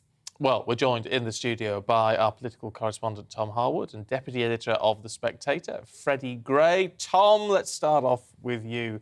Amidst the drama and poor Kate fainting last night, what was the sort of bulk of what we heard from the candidates? Well, it was interesting. I think from the amount of the debate that we saw, it was less feisty than the night before. I was in the spin room at News UK HQ and speaking to some of those teams behind the candidates. I understood that the Rishi campaign sort of wanted Rishi to be a bit more held back last night than he was on Monday evening, that they perhaps wanted him to interrupt less and Liz Truss to talk more. And I think we certainly started to see some of that last night. But also, it felt a bit déjà vu. It was the same arguments that we've now heard over a host of television debates. This was the fourth live television debate, the second head-to-head. And, of course, there have been so many hustings that we've seen reported. These have been behind closed doors amongst Conservative MPs as well. And this is before we get on to the 12 regional hustings that these candidates will do in every region of the United Kingdom hosted by the Conservative Party. There is so much debating to come, and it does feel like we pretty much know these scripts pretty well by now. We do occasionally, though, see a sort of changing policy and accusations that Rishi Sunak's camp are guilty of that. Yes, today we're seeing that Rishi Sunak's camp have come out with a new policy, and guess what? It's a tax cut. After weeks and weeks and weeks of saying that the country couldn't afford tax cuts, that it would be fiscally irresponsible, that it would be fairy tale economics to pursue a tax cut, Rishi Sunak seems to be believing these polls that put him at least 20 points behind amongst the membership and is now coming forward with a tax cut. However, he justifies it by saying it will be temporary and targeted, taking VAT off fuel bills for a limited amount of time if fuel bills go above £3,000 on average when the price cap readjusts in the autumn. The Liz Truss campaign, for their parts, in response to this, point to words that Rishi Sunak used from the dispatch box only a few months ago, saying that a VAT cut would be wrong, that it would give subsidies to the best off, and it would not be targeted, because the Labour Party, of course, suggested this at the start of the year. Rishi Sunak opposed it then, now he's supporting it. Freddie, what do you make of it all? Part of the problem with the way this is being handled and stretched out is that they both seem to be holding on to changes of policy for each big event that they're having to do. Well, I think so. And I think probably the pressing thing for the public is that even dramatic changes in policy are quite boring. I think his camp have clearly realised that they need to change tack. They are behind and that they got it wrong. Campaigning against someone who's saying tax cuts is never a good idea. I think they've changed tack, and I think they were wise to do it. Do you think it's going to make any difference, though, at this stage? At the moment, it doesn't look like a game changer. I think the only way Rishi wins now is if the Truss campaign somehow implodes. And given her track record, that's not impossible. It may already be a bit boring, this contest. We've got weeks of it to come.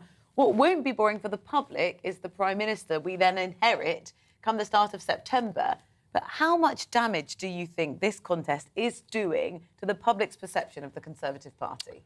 I think perhaps that's a little bit too much of a media talking point, maybe. I think, people say it's got very nasty. I don't think it's really been that nasty. Yes, the debates were sometimes a little bit heated, but that's good. They're talking about the future of the country. It should be heated. I think, actually, the party will come together quite quickly. It's obviously a very divided, fractious party, but I think between Liz and Rishi, there isn't actually that much animosity. Why? Can I just ask, why do you think it's not impossible that the Truss campaign may implode? Because of her track record of putting her foot in her mouth. It's possible she may say something disastrous. She's pretty gaffe-prone. There may be revelations about the people around her that come out in the next few weeks. I don't know of anything in particular, but I think it's quite likely, given the amount of people who want to stop her, that she may be stopped in the coming weeks. Has it been a clean campaign so far, and do you think then that might change? I think so. I think it got pretty nasty against Penny Mordaunt. Perhaps Tom can give us more on that. But I think it got pretty unpleasant there. But I think it's actually calmed down. I think the tenor of the debate has calmed a bit, and that might be why it's getting even more boring. Yeah, we might have reached the peak of animosity perhaps on Sunday night going through to Monday. The tweet from Nadine Dorries talking about the former Chancellor's clothing choices and the Foreign Secretary's earrings. Perhaps it's the personal that has been a little bit too far. And I think a lot of the commentary around Monday night's debate, talking about how things focused perhaps more on the personal than the policy, might well have calmed things down last night. And indeed, for these future debates that we're expecting to see, perhaps now that the Chancellor is the former Chancellor, I should say, is bringing forward policy changes, that might be where the debate is now focused on, rather than these personal jibes and whether or not someone went to a good school or whether or not someone wears expensive shoes on a building site. I mean, these seem less material. Do you think, Tom, is there any point to these debates? Because I'm beginning to wonder, the more I see of them, and I'm not a fan, got to be honest, I'm not a fan. If they were sat down having an actual discussion rather than being pitted against each other, if they were on the sofa rather than stood behind these blooming awful podiums, perhaps you might get some answers. It does make you sort of pine for the structured American style of debates where you have, your town hall and then you've got your podium and then you've got your sit-down policy-focused thing. And this is the very structured way that they do the inter-party presidential debates. Perhaps that would be something that we can learn from in our system. But I do think that when it comes to those regional hustings, there will be more of that. When it came to the 2019 election, these were more sit-down affairs, and it was Conservative Party members bringing their concerns. They were addressed more like that, rather than the rehearsed tit-for-tat that we have now seen again and again and again, because I do think we do get diminishing returns the more similar debates that we see, where it's two people standing behind the same podium, saying the same things, using the same lines. Do we get that much more light, or is it just simply heat? I think it might be more of the latter. And do we have much impact on actually just the governance of the country? Liz Truss is currently trying to win this leadership campaign, but also she's got a fairly important job she's got to do at the same time. Well, yes, I mean, I think everything else is on pause to a certain extent. I mean, I think it does have an impact on the governance of the country in the sense that you have to decide what your policies are, and you see how effective they are with the public. Perhaps it's just a small section of the public, but nonetheless quite a significant section for the Tory party because it's their voter base. So it's a good way of refining policy, but that's about it. I think one other thing about how these debates are working to sort of increase the pressure of the contest, with Theresa May in the 2017 election, the more the pressure grew, the more she began to crumble and crack, the worse a performer she became. I think perhaps the opposite is taking place with Liz Truss. If we remember back to that first Channel 4 debate, she was not very self-assured. She was not seen to be a very good performer. She stuttered at moments.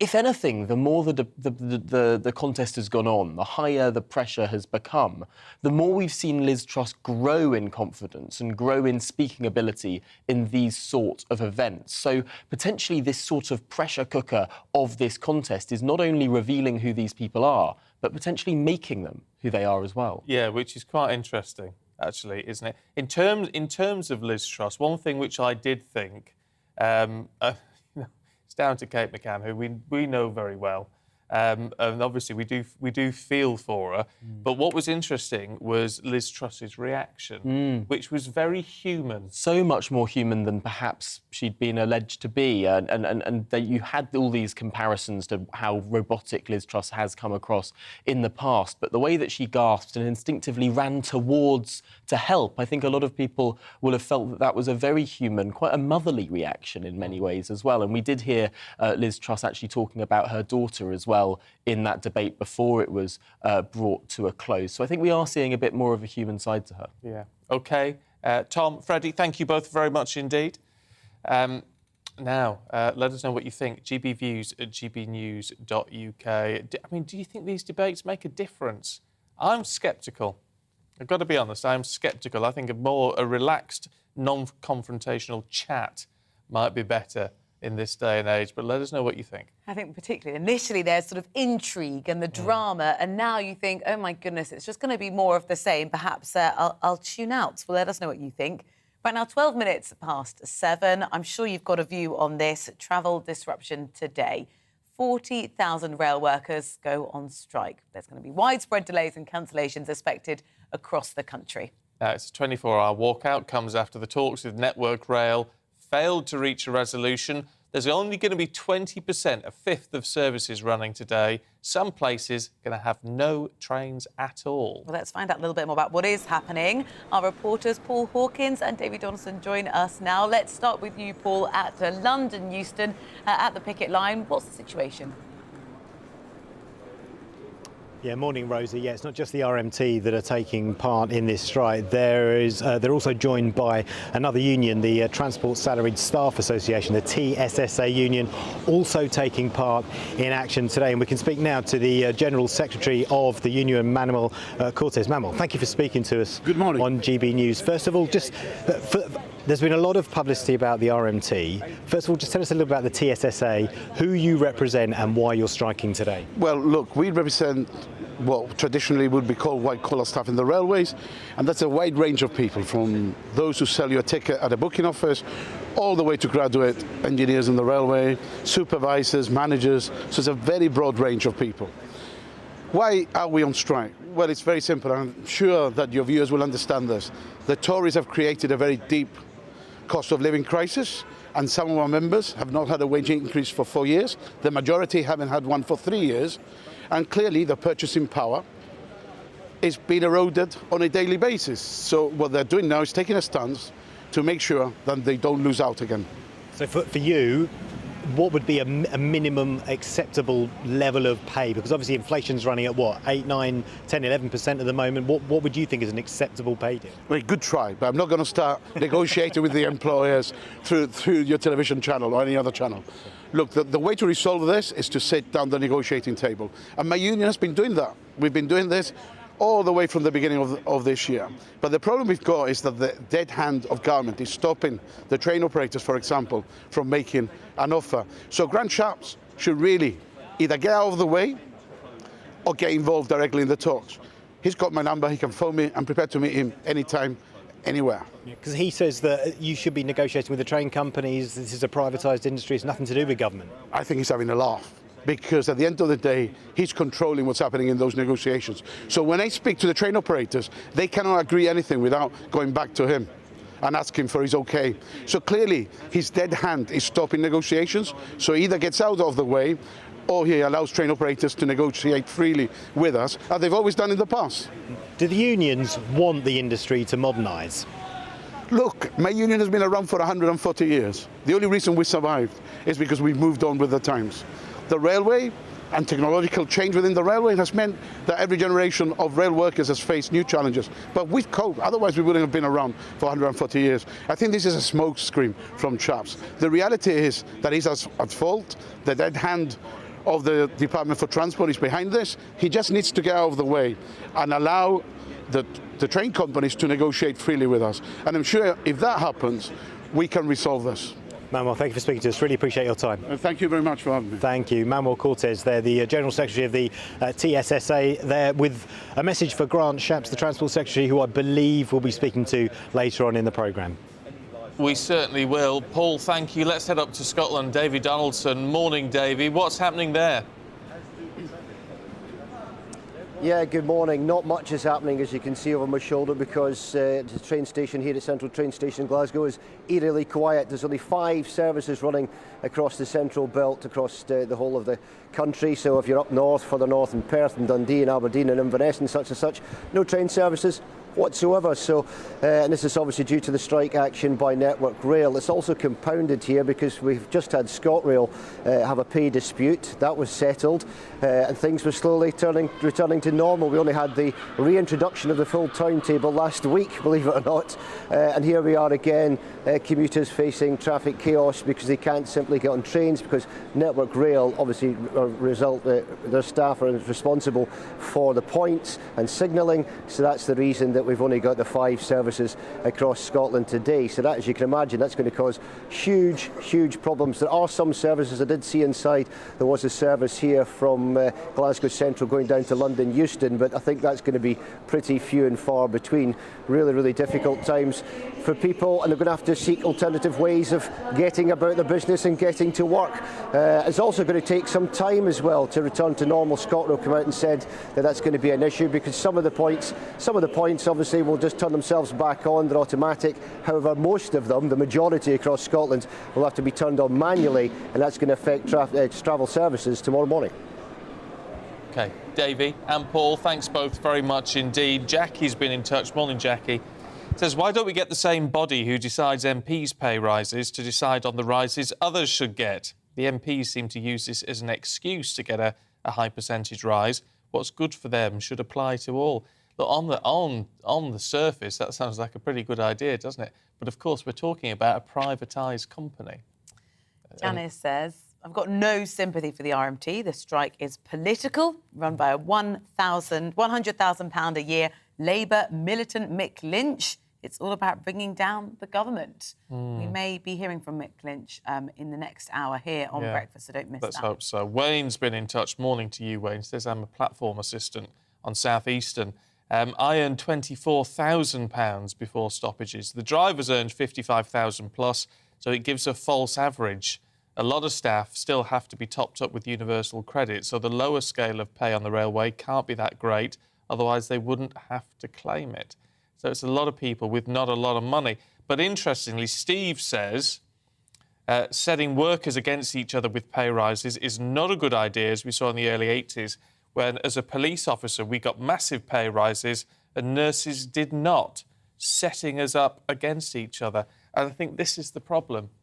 If you give the rail workers a huge pay rise, then of course everyone else is going to join the queue, aren't they? I mean, understandably so, which is why I don't think with any of this there's never a straightforward solution. It's never black and white, is it? The point that Jackie made to start with was that it seems like MPs are at the start of that queue. Well, except MPs don't set their own salary, do they? I mean, there is a separate body that determines what MPs used to vote on their own salary, and then that was determined not the right thing to do, so it was taken away from them. But, I mean, actually, Sharon says, although I just wanted to say that although the rail strikes are disruptive, why is it not being emphasised more that MPs had a 12% pay rise? Well, yeah, it is, but they don't set it themselves. Well, Grant Shapps will be on the programme, I think just after 9 o'clock, so don't miss that, and we'll put some of these questions directly to him. If there's something you want us to ask, then get in touch, gbviews@gbnews.uk. Right now, though, it's 20 minutes past 7. Lots of other things happening today. Yes, air pollution is likely to increase the risk of developing dementia, a government research group has said. Experts believe it's due to the impact of breathing in pollutants, which affects blood flow to the brain. Commuters are obviously facing travel chaos today as rail workers strike. It's more than 40,000 of them. The RMT union and 14 train operators that have walked out over that continuing dispute over jobs, pay and conditions. Only 20% of services will be running today. Some parts of the country have no trains at all. And if you want some good news, England are through to the Women's Euro 2022 final, beating Sweden 4-0 at Bramall Lane. Goals from Beth Mead, Lucy Bronze, Alicia Russo and Fran Kirby ended a 13-year run of defeats in the final four of major tournaments. The Lionesses now face either France or Germany in the final on Sunday.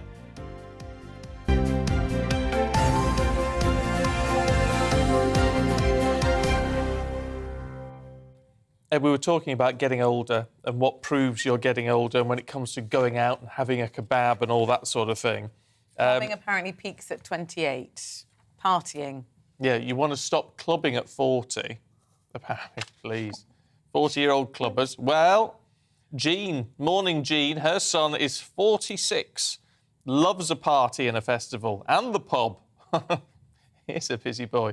He enjoys life to the full. And Sandra, that's interesting. Sandra's 62 on this August, and she fronts a rock covers band called Crazy Legs. Crazy Legs? Crazy Legs with a Z Z. That's very young and hip, crazy legs. Sounding American saying Z. Sorry, I do apologise. I sing anything from AC/DC to Led Zeppelin, get home about 3 o'clock from gigs, still up at 7 to get the most out of the day, lunch is out, gardening and shopping. Age is just a number. Keep rocking, says Sandra. Well, do you know what? Good for you. Good for you. I mean, it wouldn't be for me, Sandra, I've got to be honest. Coming up I get up at 3. I don't want to be going to bed at 3. I'd never get any sleep. We should keep rocking. Coming up here, Aidan McGee is going to give us a real insight into the Lionesses' 4-0 victory against Sweden as we look ahead to this weekend's final. That's after the weather. Hello, a very good morning to you. I'm Aidan McGivern from the Met Office. A fresh start to the day for many of us, but a sunnier start, I think, compared with the last couple of days. Still, though, the cloud will build and there will be a few showers by the end of the day in many spots. High pressure's moving in, so that's keeping things mostly settled, but not entirely sunny or entirely dry because, well, the air is still relatively unstable at the moment, and so the air is rising. It's going to produce some cloud through the morning and early part of the afternoon. So after that bright start, actually, the cloud tending to build up and fill in, and a few showers developing, particularly through central southern England, the Midlands, northern England, and further showers to come for northern Scotland as well as Northern Ireland. Away from any showers, actually, there will be some bright spells, and it'll feel warm with light winds, 22 to 24 Celsius in the south, 18, 19, perhaps 20 Celsius for Scotland, Northern Ireland and northern England. Into the evening, and the cloud tends to thicken further across central parts of the country, and further showers will develop. North Midlands into northern England as well as North Wales. They'll move north, and then either side of that, some clear spells. But actually, for many, it's a cloudier night, and as a result, it is a slightly milder night. Temperatures 15 to 16 Celsius in the south first thing, 12 to 14 for Scotland and Northern Ireland. We start off with the early cloud across northern England and North Wales, drifting into southern Scotland, and then further showers will develop across central Scotland, particularly over the Grampians, for example. Also, by the end of the afternoon, some showers start to emerge for West Wales and the southwest. But for many, it's a bright day away from the showers, even a sunny day in the southeast. And the southeast sees predominantly sunny conditions through Friday and Saturday, increasingly warm as well, whilst the rest of the country sees cloud and some showers.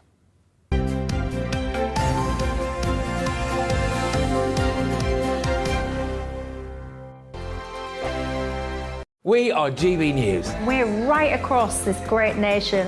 On TV. On radio. On digital. Absolutely everywhere. We don't talk down to you.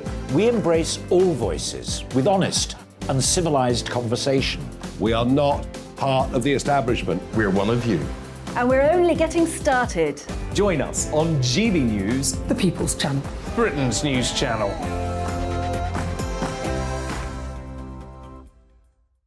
Hi there, it's Stephen and Anne. At breakfast from 6 a.m, you'll always be caught up with everything you need to know, the latest headlines, opinions and debates. We'll bring you the good news and the bad, but most of all, we're here for you. Remember, send in your views and let us know what you would like us to talk about. That's because we're your news channel. And every morning at 6 a.m, it's breakfast on GB News. My name's Tom Harwood, and join me 9:30 a.m. every weekday for The Briefing, your one-stop shop for everything you need to know about what's going on in politics today. I wonder if this is a deal that might need to be like the biscuits in this factory, twice baked. Is there not an opportunity here to win out against the extremes? Tom Harwood, GB News. What are you going to do about it? Things should have been done differently, and they certainly are being done differently. Don't miss it. The Briefing with me, Tom Harwood, 9:30 Monday to Friday on GB News. Where would you like to go? Just take me to the studio, please, Matt. You know where you're going. I've got a show to do. Friday Night Feast on GB News, 7 p.m. And it's like nothing you've ever seen before. We take a different angle on the week's biggest news stories. The viewers and listeners set me some absolutely mad challenges to do. We tried to rehome a rescue dog. And yes, there's some other wacky stuff in there as well. I feel like I could take on the world. Well, that's that. Friday Night Feast with me, Patrick Christie's, every Friday, 7 till 9 p.m. on GB News. Be there.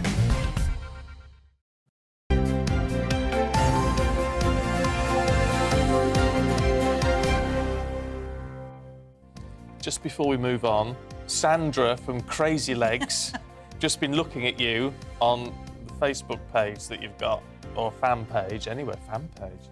There you go, watching a gig. I can't remember where it was now. Where was the gig? At the was Gifford. quite crazy. Crazy Legs at the Gifford. There you go. It's from 2017, but you certainly do rock, Sandra. We'll give you that. Really good to see you in action. Thank you for getting in touch today. Right, still to come here on the programme. In about 15 minutes' time, we're asking Labour what their stance is on industrial action, as strikes, as you know, get underway today. After 9 o'clock today, we're investigating the cost of a Hollywood smile amid the growing trend of people suffering botched dental treatment if they go to Turkey. You can join in any of our discussions. Email gbnews@gbnews.uk or drop us a tweet @gbnews.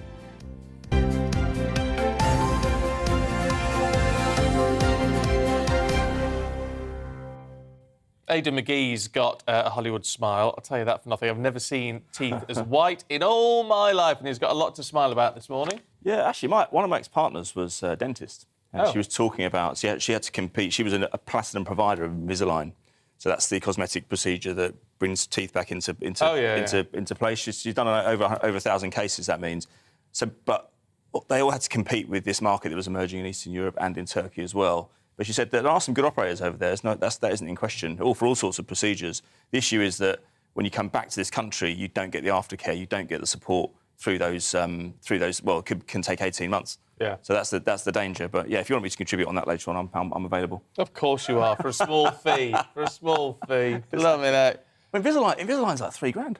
It's a lot. Well, any teeth procedures are very expensive at the minute. Yeah, I had periapical periodontitis. I learned all these phrases while I was going out with her. Pardon? Periapical periodontitis. Oh, man, what's that? Don't know. I just like the sound of it. But I remember going into the King's Hospital because if it was a complicated procedure that she wasn't going to make any money out of, she'd pack me off to hospital. Oh. And so I'd go there, but I'd go there armed with all these phrases. And if I threw the few of them at the junior dental, dentist, they'd be, God, this guy knows his stuff, which I didn't. I was bluffing. Not official medical advice. No, to you no. listening. Not for the advice of Ada McGee. Let's talk about the very exciting news. Big smiles, lots of teeth on display because roaring success. 4 goals past the Swedes. I mean, it's just amazing. Yeah, I couldn't have predicted that. What was that? Roaring success for the Lionesses. I forgot they were called the Lionesses. Yeah, that's good. I like that. That's good. The thing is, if I actually tried to use a pun, it would be quite terrible. So they're always accidental. I'll save my puns for you at the weekend, don't I? Oh, God. Look, I predicted... we spoke about the Lionesses in the last few weeks, and I thought this might be a stumbling point playing against Sweden in a semi-final. This is a side that ritually goes through to the latter stage of tournaments. Yes, they had a bit of a mental stumbling block. They struggled to get past this stage, but nonetheless, it was a real test for England. England had won 3 times in 26 previous meetings with Sweden winning 15 of them. I did, though, think that it would be a problem for Sweden playing in a game like this last night, 28,000 crowd in a regional area of the country in front of a really one-sided partisan crowd. But England made Sweden look distinctly ordinary. Sweden had like 1.5 chances in the first 7 or 8 minutes. We were beginning to worry that England might fall victim to that slow start syndrome, which they've been guilty of earlier in the tournament. But it didn't really matter. After about minute 10, they just seized control in every single department. And there was an impudent back heel in the second half by the substitute, Alessia Russo, which went through the Swedish goalkeeper's legs, which he wouldn't have been happy about. But 4-0, they couldn't have asked for much more than that. And it goes on to tonight, France against Germany. The winners play England on Sunday at Wembley. And if England could do it, it would mark, for me, a trajectory that's lasted since 2015, when we had the World Cup in Canada. England got to the semi-final, they lost to Japan. But after that, I was working in football, and I noticed that women's football just became much more a priority in the minds of editors. They realised that they could make stars out of these people. There was commercial gain as well. And it's going to take time. We don't want a situation where next season Chelsea are playing in front of 750 people and The Guardian are writing pieces about, maybe we've missed our chance with the Euros, a bit like they did 10 years after London 2012. We don't want that, but we think that into next season, because this tournament, it's benefited everybody because of the scheduling, Stephen, because they've benefited because there's no World Cup. World Cup's later in the year, the Men's World Cup. The Olympics is not happening this year, obviously. It was last year. You've got the Commonwealth Games starting in a few days' time.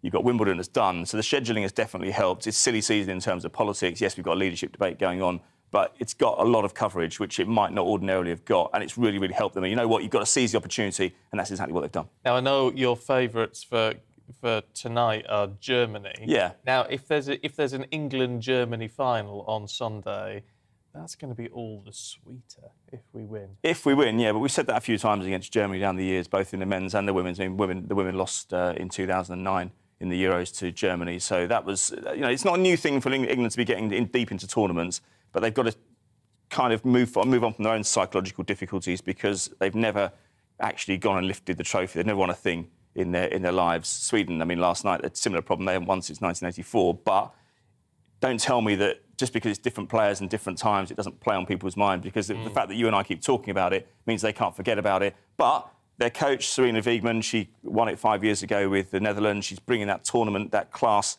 to the organisation, to the team, and I think they'll do it on Sunday, irrespective of who they play. They've conceded 1 goal all tournament. But there is a genuine difference in momentum behind the team this time. Without question, without question. I mean, look, it has been growing in the last, 7 years. I've noticed it certainly exponentially, but it's different now. It's getting on the front page of newspapers, it's getting prime-time slots on television, and the players are recognisable. And they're playing at home. They're playing at home. That makes all the difference. I mean, Sweden would have fancied their chances much more, in a more rarefied atmosphere somewhere else in Europe. But as I said to you earlier on, I didn't think they looked like a second-best team in the world, but England made them look very, very average, very underwhelming.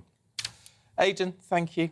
Catch you in a little while. Keep that smile smiling. Do you know what I'm eating? These are a confession for you. I'm eating all my food with a spoon at the moment. Why? Because a couple of weeks ago, two and a half weeks ago, I accidentally bit on a fork as I was eating, and I chipped top and bottom teeth. No.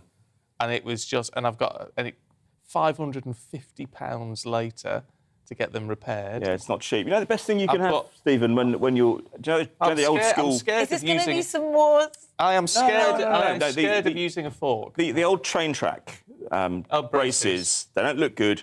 They were NHS issued. They sometimes take 18 months, but they were mightily effective. I tell you, if you have them when you're a child and get those problems out of the way, you're going to have fewer problems later in life for all those kids watching. I don't think it's going to help me biting on a fork, though. No, I can't help you with that, I'm afraid. No. Sorry. I'm genuinely feeling self-conscious about my teeth and my smile now. Nothing wrong with your teeth. I haven't really done anything to them. No. Lucky. Maybe we can speak to our dentist later and find out some more. Honestly, it's awful, Do you know, biting on that. And then just when you feel your teeth crack and you just think, oh, But God. you know when you see people drinking coffee through a straw because they don't want to stain their teeth? I thought that was to do with lipstick. No. But I just think life's too short, really. People pay extortionate amounts of money for dentists to whiten their teeth. You've got to back it up with a proper whitening toothpaste as well, not just baking soda. All right. The sports section's gone Not really the awry adverts this yet. morning. Laminate. Don't you worry about your brown teeth, Rosie. They're fine. Coming up, we're going to take you through the papers. David Mellor and Claire Muldoon.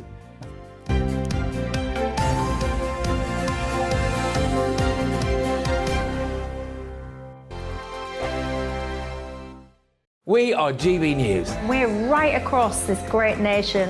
On TV. On radio. On digital. Absolutely everywhere. We don't talk down to you. We embrace all voices with honest and civilised conversation. We are not part of the establishment. We're one of you. And we're only getting started. Join us on GB News, The People's Channel.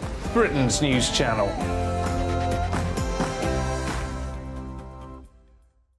Hi there, it's Stephen and Anne. At breakfast from 6 a.m, you'll always be caught up with everything you need to know, the latest headlines, opinions and debates. We'll bring you the good news and the bad, but most of all, we're here for you. Remember, send in your views and let us know what you would like us to talk about. That's because we're your news channel. And every morning at 6 a.m, it's breakfast on GB News. My name's Tom Harwood and join me 9:30 a.m. every weekday for The Briefing, your one-stop shop for everything you need to know about what's going on in politics today. I wonder if this is a deal that might need to be like the biscuits in this factory, twice baked. Is there not an opportunity here to win out against the extremes? Tom Harwood, GB News. What are you going to do about it? Things should have been done differently, and they certainly are being done differently. Don't miss it. The Briefing with me, Tom Harwood, 9:30 Monday to Friday on GB News. Where would you like to go? Just take me to the studio, please, Matt. You know where you're going. I've got a show to do. Friday Night Feast on GB News, 7 p.m. And it's like nothing you've ever seen before. We take a different angle on the week's biggest news stories. The viewers and listeners set me some absolutely mad challenges to do. We tried to rehome a rescue dog. And yes, there's some other wacky stuff in there as well. I feel like I could take on the world. Well, that's that. Friday Night Feast with me, Patrick Christie's, every Friday, 7 till 9 p.m. on GB News. Be there.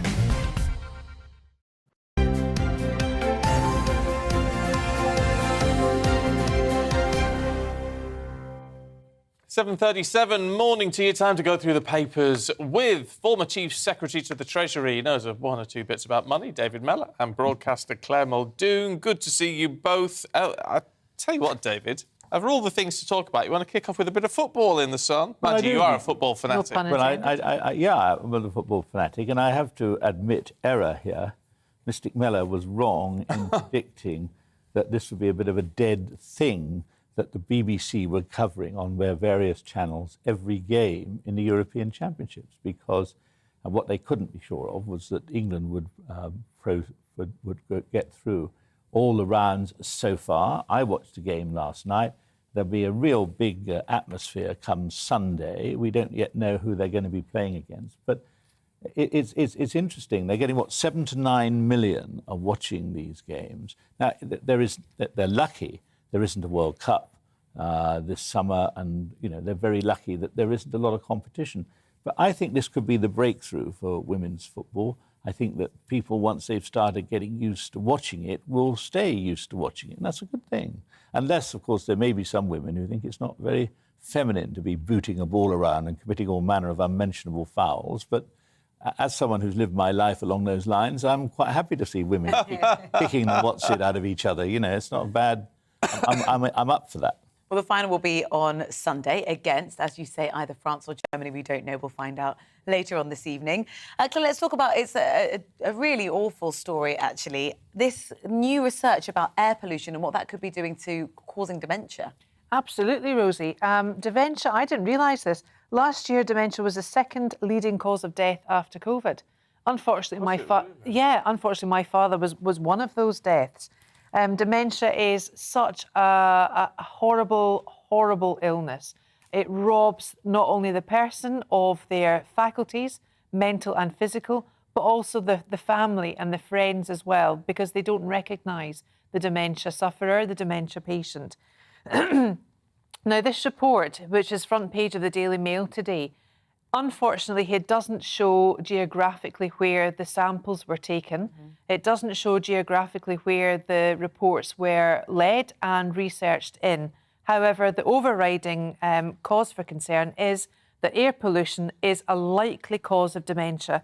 And what they're saying is there was in 2018, there was a 30% in cases, 30% cases of the new cases that were found, they believe was a direct correlation to air pollution.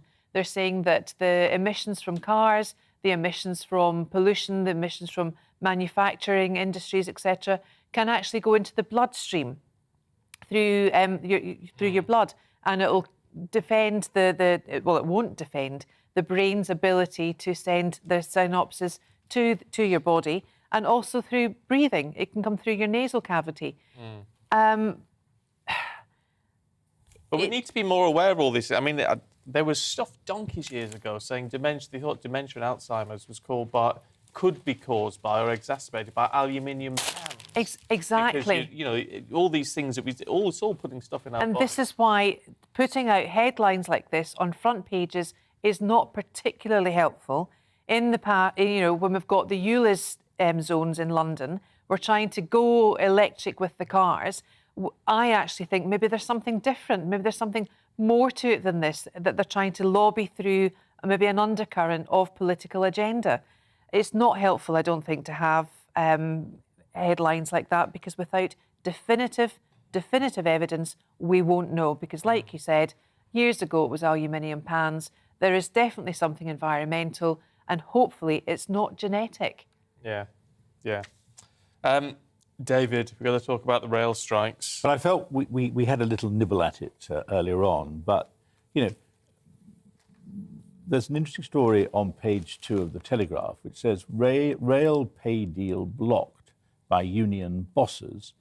Strikes were close to being called off before RMT chiefs rejected negotiators' sweetened agreement. Look, I'm not a huge advocate of conspiracy theories, but I've taken a view right from the start of this, and there are precedents for this, that the rail unions regard their membership as a battering ram to damage an already weakened government. And there is no reason why, if you read this story, this whole thing shouldn't have been settled, and you will end up with the railways that, after all, are losing money hand over fist, railway workers being a lot better off than equivalent manual workers elsewhere, something that our viewers have been emailing us about. And I just think the perpetuation of this strike is not only not good for the country and certainly not good for the government, it's not actually good for the members of the union, but that isn't what the RMT are really thinking. How do you deal with it, though? How do you deal with it without... Because the issue is, if the unions aren't getting what they want, or more than they're being offered at the moment, we are going to see continuing strikes. Well, one thing that the government can't do is just chuck its hand in. The other thing, of course, the government has the scope, and a number of papers have already covered this, where the law can be changed so that the withdrawal of services, so-called, through industrial action, they have to maintain a certain level of service. And that would throw the cat among the pigeons. In the past, it has needed statutory intervention to control wildcat strikes, and I think they'll have to do that again. And I just hope somewhere along the line there are people thinking serious thoughts about this, rather than, frankly, the sort of appalling distraction of this over-prolonged Tory leadership. Yeah, but the reality is British Airways themselves have come out and said they want to enforce industrial action over the summer period as well. And I think that the timely introduction of the very jurisdiction that you were talking about there is very, very timely, because we don't want disruption. No one is for disruption, let alone anyone like Mick Lynch. And I am a fan of Mick Lynch. And I think it's very important that people, especially workers, have a voice. And I'm looking specifically at the moment, and I want to discuss the impact that the hospitality industry are actually going through now too. And we have got such a glut of vacancies for the hospitality industry, and yet some of the companies aren't looking after their employees. I think unions are a great thing, and I applaud people like Unison, companies like Unison, trade unions like Unison, that will fight the corner for better pay, better conditions for workers, because it's not easy out there. I'll tell you what, David, what always comes through on this, I had a lot of emails talking about MPs' pay rises. Now, I know IPSA sets pay rises. It's independent. However, Dave says the whole public sector should get the same percentage pay rise as each other. MPs are part of the public sector, so they shouldn't get a bigger percentage than the rest. Just on that issue, would you agree? Ever since I was in politics, there were lots of arguments about whether MPs were paid enough. Personally, I think one of the problems that there has been in politics is that because they can't increase MPs' salaries as much as they would want, the change from my day, and I ceased to be a Member of Parliament in 1997, is the amount of money they get throw around on support staff. And that is a con. And of course, the number of support staff floating around Parliament has caused an awful lot of the problems. You know, when I was a Member of Parliament, there just weren't a lot of people hanging around trying to catch the eye of a vulnerable Member of Parliament, or a not so vulnerable Member of Parliament trying to catch the eye of a support staff worker. And I think that the whole thing is wrong, not least because MPs are in charge of what they pay, and a number of wives who get a nice little job and all the rest of it.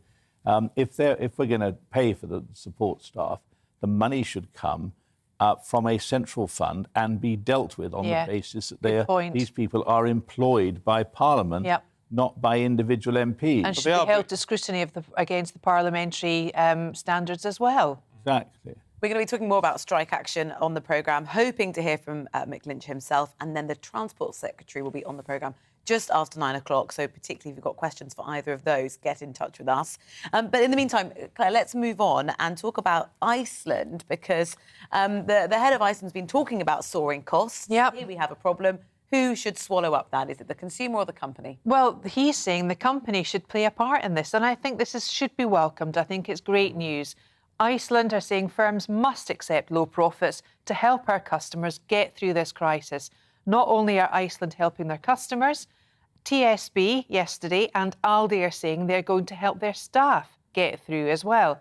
They're taking money from their profits, their big pots of money, and giving it back to their staff. I think the difference between what the unions are doing now than what they did in 1979, the winter of discontent, is the fact they had too much power. Now I think the elites have got too much power. Private companies have got too much money. As you know, everything's held up for pensions, etc., etc. But I really welcome this. I think this is great news that firms are actually, they've gone like that and they've taken the wind change of public opinion and are actually doing something about it. Well done. Keep it up. It's a bit surprising, David, in a sense, because a lot of companies obviously just want to capitalise on the market economy. You can understand it, though it doesn't help us out. No, I agree. And as the member of our household, as a new man, I do the supermarket shopping. Excellent. Oh, I'd love to see that. Do you push a trolley? No, I don't need a trolley. A muscle man like me, I can carry my basket. But I got to tell you that it's very noticeable, for instance, the price of things like butter and how much that has gone up. And, OK, I'm still in a happy position of being reasonably well able to afford these things. I feel sorry for people who are shopping on a budget and suddenly they find 20, 30% increases. Now, I believe that wherever possible, businesses should look after their customers, and if there's a moment for a bit of belt tightening, it shouldn't just be the customers who have to tighten their belts. Yes. No, it's interesting. So eating less butter will make it easier for them to tighten their belts. Yes, but that's it will. A different issue. It will. I tell you what, though, it is. I tell you what struck me, because I've just had. I'm on one of these gas tariff things. It comes to an end in September. Yeah. And then where's they're it now gonna saying go? the cheapest option from September is to go on the variable price, rather than, because if you go on that's going to be cheaper than getting a prepaid deal. Though of course it means it might protect you against. But they want to charge me £700 a month. It's on a set price. It's absolutely abominable. Which is just like, and Russia are putting the squeeze on their energy through Gazprom to Germany as well. So all that, amidst all of that, and again, like you, David, I'm in a better position than a lot of people to be able to afford stuff. And so you just think, well, if I'm balking at that, then what on earth are people like whoever's got in touch this morning, Wayne, who's on 24 grand a year, and his wife who's on 18 grand a year, what on earth are they going to are they going to do in these circumstances? I agree, and over the years, certainly I've made myself responsible for the family shopping. A lot of items did not change in price very much, and suddenly there's been a catastrophic increase across the board. And, I still remember growing up in a not especially moneyed household and being educated with a lot of people for whom money was a scarce commodity down there in Dorset at state schools. I don't know how some people are coping. I really don't. But I certainly think it is a major issue that has got to be addressed, not just by government, but it's got to be addressed by the companies as well. Now, I suppose if we had someone from Tesco here, I normally shop in a Tesco, and it's the most convenient one for me, they would say, we are doing this and we are doing that. And indeed, there are still price offers in Tesco that are very attractive. But at the end of the day, if there is uncertainty about where your next meal is coming from or whether you can afford your next meal, it casts a blight over the whole of society. The community, of course. Yeah, it does. It's horrible. Look, we're going to leave it there for now. Claire, David, thank you. We'll see you in the next hour. Right now it is 9 minutes to 8. Let's bring you up to date with the other stories of the day. And MPs are accusing Rishi Sunak of making a U-turn after he pledged to cut VAT on domestic energy bills if he becomes Prime Minister. While unveiling his new winter plan to tackle inflation and the cost of living crisis, issues we've just been discussing here, the former Chancellor said he'll scrap the VAT if the price cap exceeds £3,000. Foreign Secretary promising to publish police league tables if she wins the race for number 10. Liz Truss will also ask forces to cut crime by 20%. And as she says, spend their time investigating real crime, not Twitter rows and hurt feelings. Marcus Rashford is urging children to find their voices in a special edition of the Beano that he's, guess, edited. The England striker is urging people to build a team of friends to have fun with and speak up for what's important.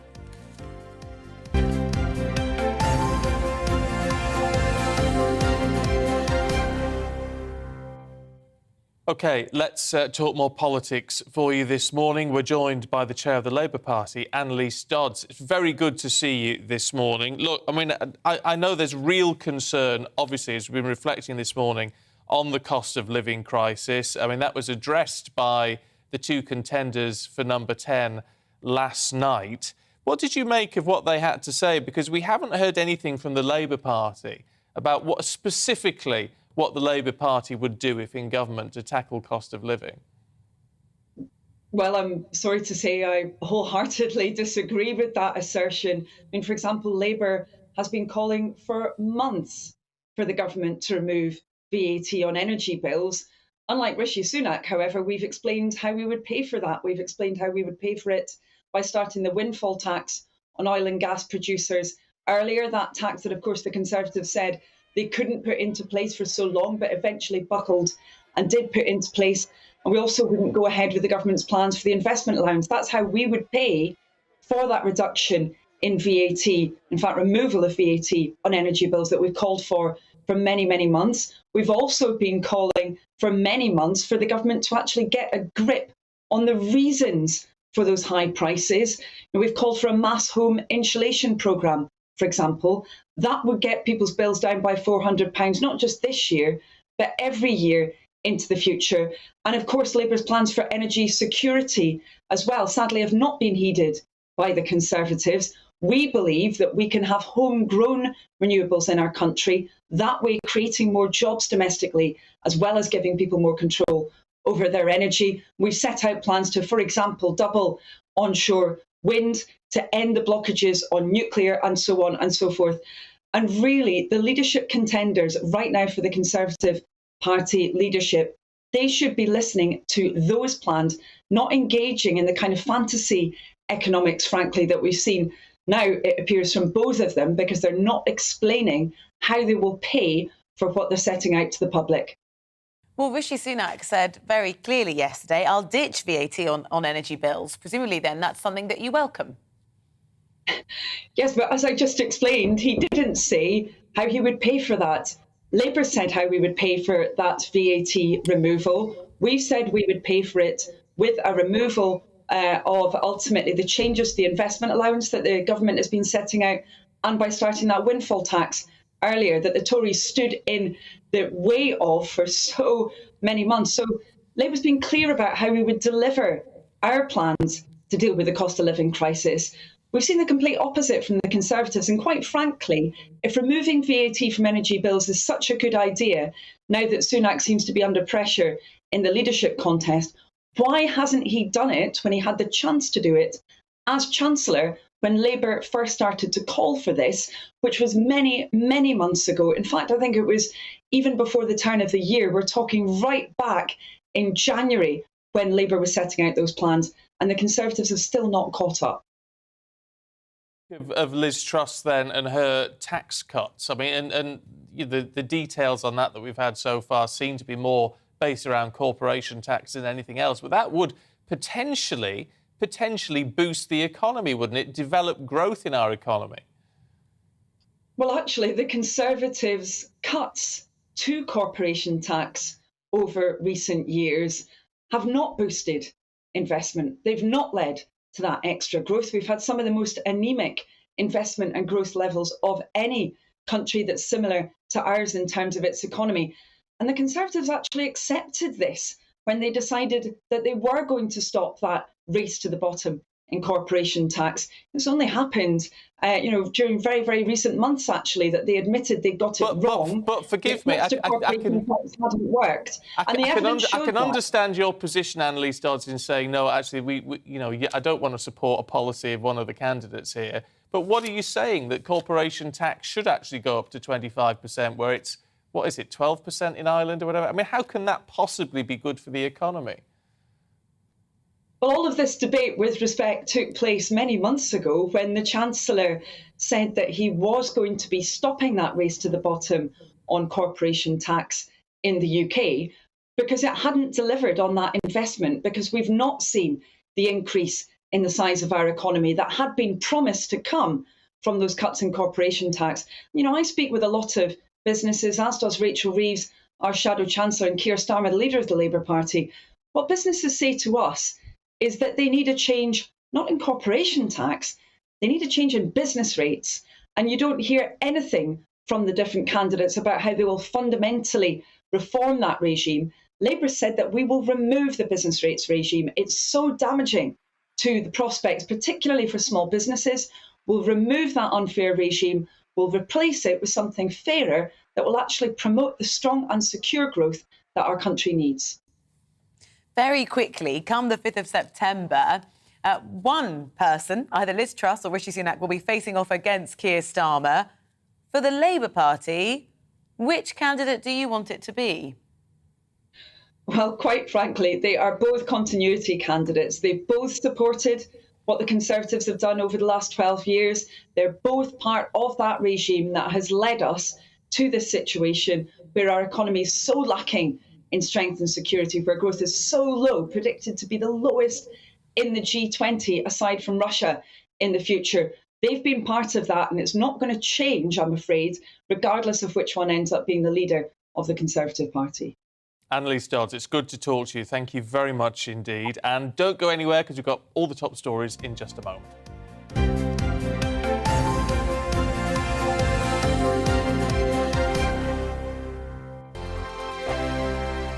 We are GB News. We're right across this great nation.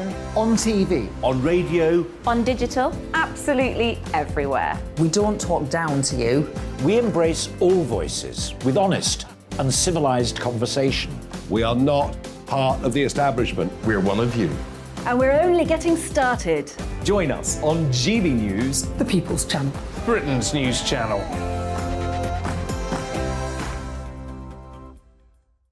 Hi there, it's Stephen and Anne.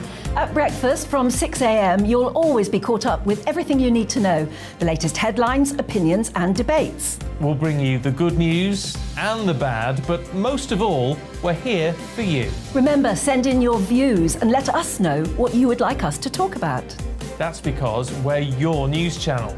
And every morning at 6 a.m, it's breakfast on GB News.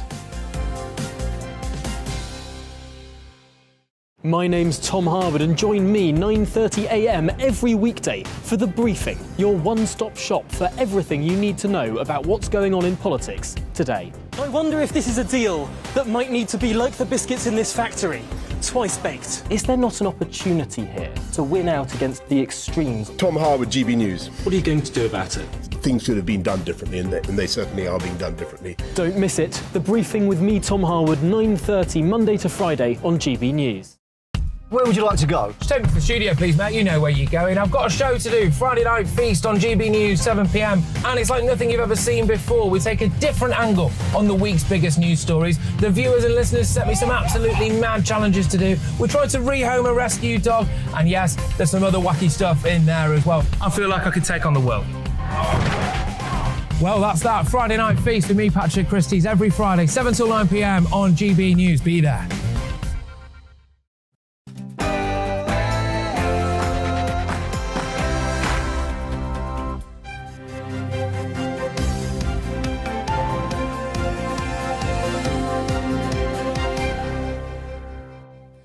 Liz Truss calls Rishi Sunak's tax policy morally wrong as they clash in a head-to-head debate again. And very good morning. It's 8 o'clock now on Thursday, the 27th of July. This is breakfast. It's not Thursday.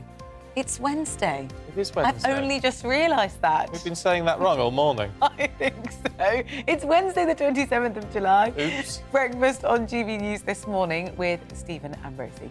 This is what's leading the news this Wednesday. Liz Truss and Rishi Sunak sparred on stage last night over tax, energy and the NHS. But the debate was cut short after presenter Kate McCann fainted on stage.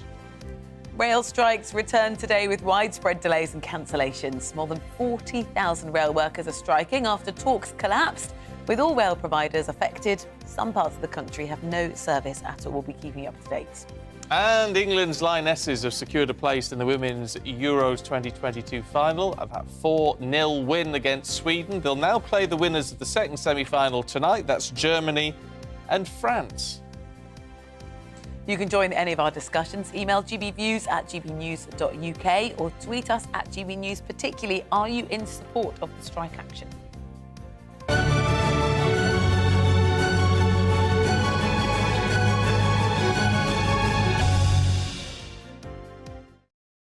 So last night there was that second head-to-head Conservative leadership debate, or at least half of it, between Rishi Sunak and Liz Truss. It was cut short after the presenter Kate McCann fainted on stage. Yeah, we have been told that she's OK, but they decided to end the debate for medical reasons. Before it came to an abrupt finish, the two candidates clashed over the NHS, the energy crisis that's ongoing, tax. Liz Truss accused the ex-Chancellor Rishi Sunak of being morally wrong over his hikes to national insurance and corporation tax. Well, let's talk to our political correspondent, Tom Harwood, who's here now but was there last night. Morning, Tom. I mean, we were saying in the intro that they were sparring last night. It did seem to be more of a spar rather than a full-on fist fight. Yes, I think it was certainly calmer than it was on Monday evening, although just about anything might have been. On Monday evening, they really went for each other, and we saw actually Rishi Sunak interrupting Liz Truss quite a lot, which I think didn't go down particularly well. We saw in the polls, particularly amongst Conservative voters and Conservative members, that Liz Truss was seen to have done very, very well on Monday night, and Rishi Sunak less well. So I think that Rishi Sunak's team last night decided to take a bit of a softer tack, a bit of a different direction. When asked what question he wanted to ask of Liz Truss, unlike before where he, in an earlier debate, asked whether she regretted being a Lib Dem or voting Remain more, this time he asked what she was doing for her birthday. And that perhaps was a lighter question, trying to row back from some of the more robust challenges he's had of her in the past. But maybe everyone's breathing a bit of a sigh of relief about that, because both of them just shouting over each other becomes relentless and actually not very useful in terms of really working out what they both stand for. And certainly by the time we're getting now to the fourth debate, and there'll be a fifth one, and then there are the 12 hustings around the country hosted by the Conservative Party, we are going to see these same debates said time and time again, and it does begin to feel a bit like Groundhog Day with some of these issues. So yes, I think a different tack was wise, although we did hear some of those same sound bites. Liz Truss again saying that the highest tax burden in 70 years is not the way to respond to an economic crisis, that it may well push us into recession next year. Rishi Sunak saying that Liz Truss shouldn't be cutting tax now because that might stoke inflation, which would make everyone's lives harder. It's the same argument that we've heard now for weeks on end. And we don't know who to believe on it, because, I mean, even the economists don't completely agree on it. No, do they? well, the old joke is you get two economists in the room, you end up with 6 or 7 different opinions. But if you look at actually what Rishi Sunak has been saying across last night, he's changed tack a little bit, and this might be his team really believing those polls that we've seen, about 20 points behind Liz Truss, around within Tory membership. Now Rishi Sunak, after weeks of saying that he opposes cutting taxes, has come forward with a proposed tax cut on energy bills. That's if energy bills pop over the £3,000 per year mark in the review this autumn. Now, if they do, he says he'll wipe off VAT from those bills in a temporary way. What we haven't heard, though, and as Annalise Dodds from the Labour Party was pointing out, we haven't heard how he would pay for it.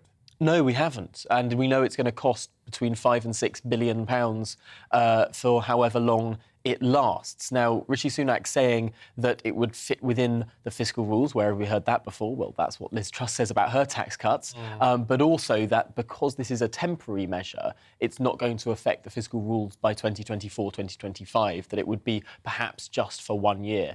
Now, some might argue that's almost the worst of both worlds. It's giving people relief, but just in the short term. It's not a permanent tax cut, but it opens him up to all of those accusations of, well, if you said your opponent's tax cuts were fairy tale economics, why is this sudden tax cut that you're proposing now not fairy tale economics, especially as Rishi Sunak himself has opposed a VAT cut in just recent months, standing at the dispatch box of the House of Commons, saying it would be the wrong thing to do, saying it would provide the most support to the better off, who of course have higher energy bills, perhaps if they have bigger houses. It's not a particularly targeted way to do things. That was Rishi Sunak's own criticism of the policy when Labour proposed it.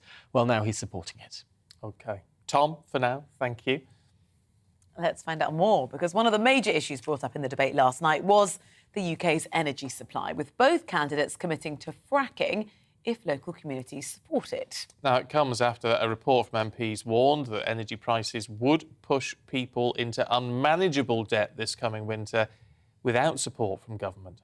Well, we're joined now by Kwasi Kwarteng, Secretary of State at the Department of Business, Energy and Industrial Strategy. Thank you very much for your time. Look, what is the plan when it comes to October and the energy price cap goes up again and there are hundreds of thousands of families who simply can't pay the bill? So obviously that's a plan, that's an issue for the next Chancellor. We're going to have a new Prime Minister in September, and the new Chancellor will have to deal, I think, very robustly with that problem. I think that one way we can't deal with the cost of living is simply by raising taxes. That's why I'm backing Liz Truss. She's been very clear from the start that we've got to reduce tax burden on working families. We've got to make sure that people keep more of their own money so that they can get through a difficult time. Rishi Sunak's views are very much the opposite. He says we've got to keep increasing taxes. The tax burden is at its highest since 1949. Think of that, 1949, 73 years ago. And he wants to increase more taxes. That is not the way to get growth. That is not the way to help working families in this economy. And on top of that, only yesterday, the IMF suggested that our growth of the G7 countries would be the lowest in 2023, the lowest of all 7. And this is not the time simply to keep increasing taxes. I'm very pleased, actually, that he's now done a bit of a U-turn, a screeching, handbrake U-turn on VAT, on energy bills. He's saying that he's going to reduce that, having argued very passionately that this was the wrong thing to do only a few months ago. Is how he would pay for that, and obviously he calls Liz Truss's plans fairy tale economics, and what isn't clear is whether the tax cuts which she proposes that you support are actually going to increase inflation, which would make life worse for just about everybody. And indeed, her own financial advisor, her own economics advisor, said it could push interest rates up to about 7%. So how's that good for anybody? So I don't think the 7% is I think that is fantasy. Interest rates are controlled by the Bank of England, and there's no way that they're going to put them up to that. So we can put that to one side. What is fairy tale economics is saying that a VAT cut on energy bills would disproportionately help rich families only 4 months ago, and now saying it's a really good idea now. And the reason he's doing that is because he's under pressure. He knows that his tax raising agenda isn't working. To me, it seems strange that anybody could aspire to the Tory leadership, essentially advocating tax rises, but that's up to him. But I think he suddenly realised that he's on very dodgy ground there and is now flipping back to saying that VAT should be abolished or reduced on energy bills. That's the fairy tale, and I think he's come very late to that party. We believe in tax cuts because we believe that people should keep more of their own money, and we also believe that that's the way not only to incentivise people but to get growth in the economy. And as I've just referred to, the IMF are saying we're going to be the lowest growing economy of the whole G7. Delighted that Rishi is now signing up to our agenda. I believe that his VAT cut is unfunded, which he said was a fairy tale. He also said he was a grown-up.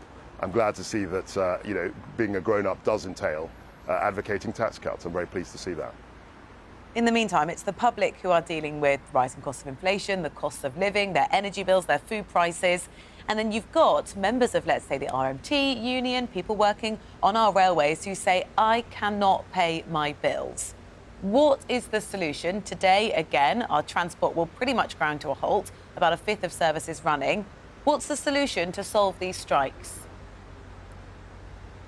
I think the strikes, people do need to have a conversation, but we've got to accept what the unions are trying to do. I think they're trying to hold the public to ransom, and that's why Liz Truss is saying we need to have a tougher approach on union power. She's going to lift the threshold on strikes, I think, from 40 to 50 and she's going to take a very robust approach to that.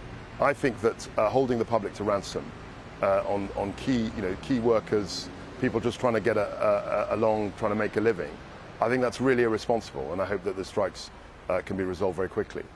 But I suppose within all of this, and perhaps it is irresponsible, I'm not one to judge, but you do have to take into account those people who are on very low wages, who are really, in that sector, who are really struggling. I mean, you can't just tell them they're plain wrong, can you? No, I think there's always a conversation to be had. But then sometimes I think people are being unreasonable. You know, there are lots of low-paid workers in other sectors who don't have the leverage, they don't have the ability to hold the public to ransom in this way, and I don't think that's acceptable either. Reasonable. Sorry, I didn't catch it. There's quite a poor line here. That's okay. What would be reasonable? Look, I think holding the public to ransom in this way is not at all reasonable. I think we've got to have a conversation. Clearly, cost of living pressures are high. But as I've said, there are lots of other workers who are facing equally difficult times. And they're not going on strike. They're going to work and providing a service to their clients, their customers, to their working for their employers. And they're being responsible. And I just feel that the unions do need to be reminded that they ultimately also serve the public. OK. Secretary of State, good to talk to you. Thank you. Thank you. Let's talk to the Deputy Editor of The Spectator, Freddie Gray, and economics commentator Laurie Laird. Morning to you both. Laurie, look, I've got to start with you, because with all of this, you don't know who to believe. You don't know who to believe. If we want to tackle inflation, do we want to encourage growth? Who's actually coming up with a better plan that is funded? I don't want to be a cynic here, but neither of these plans make a whole lot of sense. I don't even know where to start, because we really have gotten to the area of fantasy. But let's look at what Kwasi Kwarteng called the screeching U-turn on the VA that Rishi Sunak pronounced. This is it's an interesting strategy, but implementing a tax cut that goes across the spectrum could well be inflationary, because people on higher incomes may take that money and they may spend it. I haven't heard any ideas from either candidates that are targeted at the most vulnerable, these working families that Mr. Kwarteng spoke about. Most of the tax cuts that they're talking about go across the entire spectrum. Hard not to be cynical here, but the most vulnerable people aren't voting for the next Tory leader. And that seems to be appealing to that very small cohort, rather than people who are really going to be hurting from these cost of living increases. So, what we hear is that from the Sunak camp is that tax cuts are inflationary, put aside what he proposed yesterday. Tax cuts are inflationary. So if you say you target those tax cuts only at the lower scale of the pay scale, then presumably saying that isn't inflationary, that's just going to help people survive. Well, certainly. It is an interesting ground here, and we're working on new models right now. Nowhere in the developed world has seen inflation like what we're seeing now for the past 40 years, and there are a lot of differences between then and now. One is the number of people who are unionized within economies, and I think we need to get back to that. We need to get back to that public sector worker conundrum. But it's not entirely clear that tax cuts have to be inflationary. If you give tax cuts to the people who need the money less, yes, they're much more likely to spend it. If you give them to people who are more vulnerable, they're much more likely to spend it on the things that they need, food and fuel, the non-discretionary items. So I think those tax cuts need to be very, very well targeted. Freddie, what do you make? Well, I think, I hate to sound gloomy, I realise I often do, but I think there's a sort of feeling of dread over this leadership contest, because both candidates know that we're in for a very, very difficult winter. Last week, energy prices. Last week, London very nearly had serious power outages. We're a fully developed country, and we had to pay 5,000% over the usual price to get electricity from Belgium. So that's why we have an energy crisis. That's why we have absolutely rocketing bills. The government doesn't have any clear idea how to get this under control. This is a global problem. The American government doesn't really have any idea how to get inflation under control. So you're seeing two candidates sort of shuffling the deck chairs on the Titanic a bit, and an extraordinary situation where Labour can sound more sensible on economics than the Tory party. And that's a real worry for Conservatives. And do you think Labour's sounding more sensible right now because they're not saying a lot? It's very easy to be an opposition party now, isn't it? Because the ideas that are coming out, I mean, I completely agree with you. And I think that story about the Southeast England almost having a power cut last week was so amazingly underreported. That was a massive story. But Labour isn't saying a whole lot and somehow are getting the upper hand. Well, all they have to say is continuity, don't they? They just say, oh, you're just getting continuity. People do think, yes, we've had 12 years of this government and we've got this crisis. So it's an easy position for them, but it's one in which they're doing quite well. How much of this is global and how much of this is local, if you like? I mean, there's got to be a split somewhere, because there are some issues and they can say what they like about it and we can vote how we like when it comes to a general election. It's not going to change the dynamic of what's happening economically. Freddie's right here. Food and fuel inflation is a global phenomenon. And you're right, the U.S. has no idea how to get inflation under control. And politicians are right when they say this is a central bank problem. Central banks need to fight inflation. That is what they're meant to do. I think it's also correct to say that central banks across the world have been very, very slow in getting to grips with inflation. It comes to what I said a few moments ago, where people are not used to this sort of inflation, and central bankers have turned around very quickly saying it's transitory, don't worry about it. And now, wait a second, this is entrenched and we have to act very, very quickly. But governments need to let central banks get on with it. And Liz Truss got into some very shaky ground in one of the debates, saying that she would like to alter the Bank of England's mandate. She compared the Bank of England with the Bank of Japan, which is no one should have let her say that. Someone should have briefed her better. For a politician to get in the way of an independent central bank will really scare the horses. That is the last thing investors want to see. That's the last thing that business wants to see. Freddie, in the midst of this, you've got a public who just want to have reassurance that they're going to be able to afford their day-to-day lives, and getting really caught up in the sort of weeds of different people's economic policies. Which candidate do you think is actually going to cut through and be able to persuade the public and their party that they can help people with the absolute basics?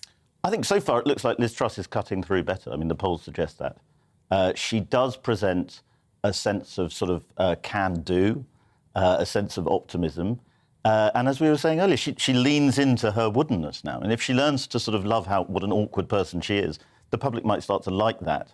But in terms of the economy, I mean, she does sound vaguely more positive, and that's a good thing, and people will relate to that. But I think generally there's a despair that neither of them have a clue.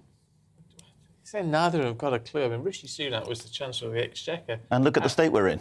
Yeah, honestly, not a particularly effective one. But I agree with you with Liz Truss sounding more positive, but her attitude toward cutting corporate tax, well, just cut corporate tax and everything will be perfect. There's not a lot of historical evidence to back that up. What about getting rid of the business rates regime, which is what Labour says should be doing?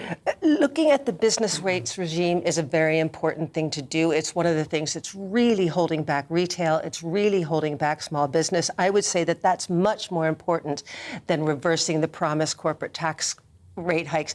Reversing that, the reason that business isn't investing doesn't have a whole lot to do with the absolute level of the corporate tax rate. Business is scared of things like political instability, exactly what we're seeing now. Business is scared by the lack of a resolution with our biggest trading partner, which is the European Union. You see, it's interesting then, because although you say Labour's not coming up with a lot at the moment, which it isn't, but what it is coming up with, you think is the right idea? Labour's sounding a lot more cogent than the Conservatives are right now. And honestly, this promise to reverse corporate taxes, this is not what business wants to see. In fact, paradoxically, business doesn't want to see a floating tax regime. Business doesn't want to see corporate taxes are 19%. No, they're 25%. No, they're going back to 19%. Wait, there's a windfall tax on North Sea oil. That is the last thing that business wants to see. The absolute level of tax is a lot less important than the consistency of tax. Right. OK. Laurie Laird and Freddie Gray, good to see you both this morning. Thank you. Thanks for sounding sensible, Laurie, on financial issues, because we need someone to tell us how it is. Do you fancy a job in government? I really wanted one watching one of those debates. I wanted someone to explain to the candidates what the Bank of England actually does. Yeah, would be useful, wouldn't it?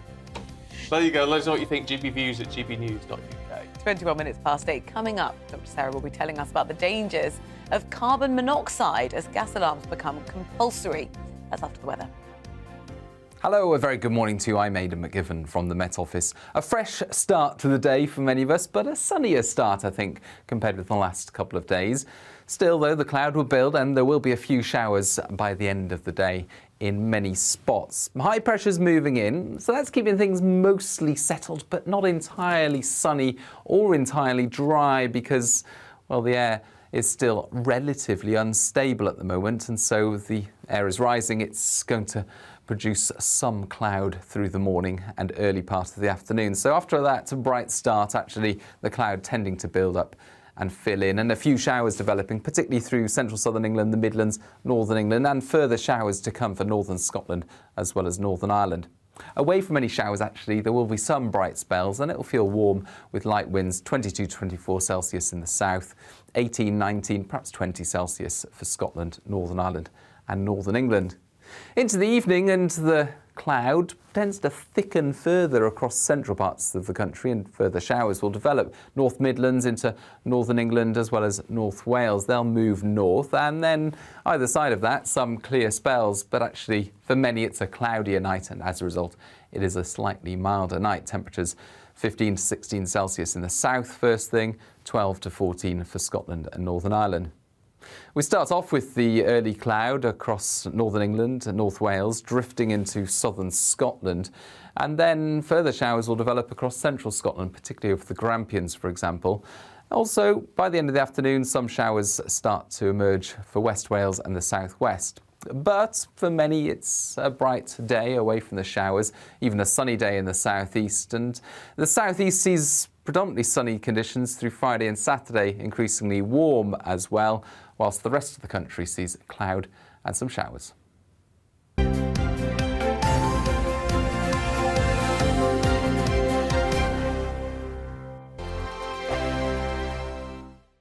We are GB News. We're right across this great nation. On TV. On radio. On digital. Absolutely everywhere. We don't talk down to you. We embrace all voices with honest and civilised conversation. We are not part of the establishment. We're one of you. And we're only getting started. Join us on GB News, The People's Channel. Britain's news channel.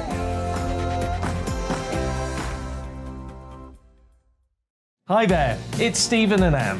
At breakfast from 6 a.m, you'll always be caught up with everything you need to know, the latest headlines, opinions and debates. We'll bring you the good news and the bad, but most of all, we're here for you. Remember, send in your views and let us know what you would like us to talk about. That's because we're your news channel. And every morning at 6 a.m, it's breakfast on GB News. My name's Tom Harwood, and join me 9:30 a.m. every weekday for The Briefing, your one-stop shop for everything you need to know about what's going on in politics today. I wonder if this is a deal that might need to be like the biscuits in this factory, twice baked. Is there not an opportunity here to win out against the extremes? Tom Harwood, GB News. What are you going to do about it? Things should have been done differently, and they certainly are being done differently. Don't miss it. The Briefing with me, Tom Harwood, 9:30 Monday to Friday on GB News. Where would you like to go? Just take me to the studio, please, Matt. You know where you're going. I've got a show to do. Friday Night Feast on GB News, 7 p.m. And it's like nothing you've ever seen before. We take a different angle on the week's biggest news stories. The viewers and listeners set me some absolutely mad challenges to do. We tried to rehome a rescue dog. And yes, there's some other wacky stuff in there as well. I feel like I could take on the world.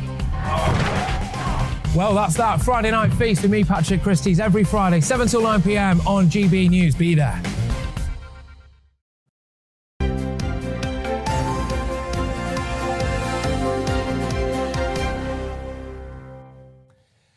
Now, this year, carbon monoxide alarm regulations are going to expand across the UK. The changes will require carbon monoxide alarms to be installed in all rented accommodation and new build properties, and landlords will have a duty to repair or replace faulty alarms. Well, let's talk to Dr. Sarah, who joins us this morning. Good to see you. I'm a little bit surprised this isn't already set in stone, because we know how important carbon monoxide alarms are and how dangerous and actually undetectable, but by us, carbon monoxide is. Yeah, you're quite right. Carbon monoxide is a odourless, colourless gas. So often people only realise that they have issues with it when they start developing symptoms. But small amounts of carbon monoxide poisoning are, is generally not harmful. But when it gets to excessive levels, then it can cause issues because it stops our body cells from being able to transport oxygen, and therefore it can cause a whole range of symptoms, including kind of vomiting, dizziness, headaches. When it's more severe, it can even go down the route of shortness of breath and even loss of consciousness. So those initial symptoms that you just laid out there, are they the sort of first warning signs? Yeah, often headaches and dizziness tend to be the top most experienced symptoms. But yeah, certainly it can be any of those, even feeling weak, chest pains, muscle pains. I was going to say that it's the sort of sleeping which has always worried me in all this, because you say it can make you feel quite sleepy, and then the minute you fall asleep in that, you're almost done for, aren't you? Absolutely. Well, I don't know about done for, but absolutely, if you are starting to feel sleepy, if you're starting to get any of those symptoms, the first thing to do is not to take a lie down. It's to, switch off any appliance that you think could be causing the issue, open up the windows, go outside, and then seek medical help. How often are you actually coming across, cases of this? In all honesty, not that often, because in most cases it's mild, and most cases they don't need medical treatment. You do need to go to hospital, however, if you have that, any of the severe symptoms. So, as I mentioned, loss of consciousness, shortness of breath, or if you're pregnant, or you're elderly, or a young child, or you have underlying health conditions that could exacerbate it. And in a hospital, you'll then have a blood test done, and they'll check your levels of carbon monoxide. And if it's particularly high, then you'll have oxygen therapy. Awareness, though, isn't it? Because, as you say, if you recognise symptoms and deal with it, all well and good. But, they're symptoms that could apply to a thousand different things, which I guess is why the alarms themselves are so important, because if once they go off, there's a problem. Exactly. This is why the alarms are so important. And, even before the point at which your landlord is meant to install them, I think everyone should try and get one for themselves anyway. Just want to ask you very briefly about another story. It's the front page of the Daily Mail today, and we were discussing it earlier. Air pollution, according to this new study, is a likely cause of dementia. How much do we really know about this disease, and what things we can do, lifestyle things we can do to protect ourselves against it? So dementia we know very little about in terms of its direct causes. We know that it's associated with many different lifestyle choices and effects, but we still don't exactly know the underlying pathology of dementia. But in terms of lifestyle choices, we do know that there are certain things that can improve it. So it's all the stuff that you already know probably, but eating a healthy, well-balanced diet, exercising regularly, regular sleep, ensuring that your stress levels are well managed, and as you say, pollution. The study showed, one of the studies in particular showed that a fifth of patients with dementia were exposed to these toxic pollutants. So I think that's a really high volume, and therefore something we should really be taking into consideration as a high risk factor. Dr. Sarah Kayak, good to talk to you. As always, thank you very much indeed. Thank you. And you know what, if you haven't got people haven't got the money at the minute, but if you are concerned, you can buy them at B&Q, Homebase, from your energy supplier, whatever. They're not cheap. They're sort of 30 or 40 quid for one of these. And then when they expire, they must be replaced. They've got sort of dates on them and things. But do you know what? If it's an investment in staying alive, it's worth doing, isn't it? Though admittedly, it's going to fall bottom of the list for a lot of people at the moment. But if you can afford one and you've got gas appliances, It's a good way forward. I've got a couple in the house, I have to say. I've got one too.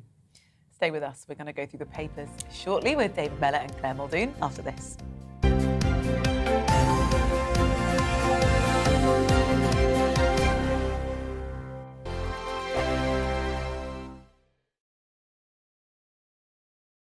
We are GB News. We're right across this great nation. On TV. On radio. On digital. Absolutely everywhere. We don't talk down to you. We embrace all voices with honest and civilised conversation. We are not part of the establishment. We're one of you. And we're only getting started. Join us on GB News, The People's Channel.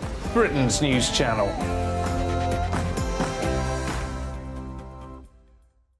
Hi there, it's Stephen and Anne. At breakfast from 6 a.m, you'll always be caught up with everything you need to know, the latest headlines, opinions and debates. We'll bring you the good news and the bad, but most of all, we're here for you. Remember, send in your views and let us know what you would like us to talk about. That's because we're your news channel. And every morning at 6 a.m, it's breakfast on GB News. My name's Tom Harwood and join me 9:30 a.m. every weekday for The Briefing, your one-stop shop for everything you need to know about what's going on in politics today. I wonder if this is a deal that might need to be like the biscuits in this factory, twice baked. Is there not an opportunity here to win out against the extremes? Tom Harwood, GB News. What are you going to do about it? Things should have been done differently, and they certainly are being done differently. Don't miss it. The Briefing with me, Tom Harwood, 9:30 Monday to Friday on GB News. Where would you like to go? Just take me to the studio, please, mate. You know where you're going. I've got a show to do. Friday Night Feast on GB News, 7 p.m. And it's like nothing you've ever seen before. We take a different angle on the week's biggest news stories. The viewers and listeners set me some absolutely mad challenges to do. We tried to rehome a rescue dog. And yes, there's some other wacky stuff in there as well. I feel like I could take on the world. Well, that's that. Friday Night Feast with me, Patrick Christie's, every Friday, 7 till 9 p.m. on GB News. Be there.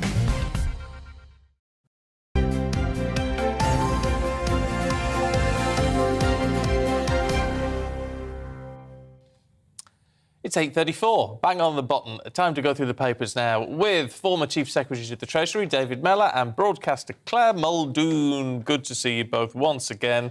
Let's talk in the Mail, page 8 of the Mail, David, looking at crime cuts, because Liz Truss says she wants police to cut crime by 20%.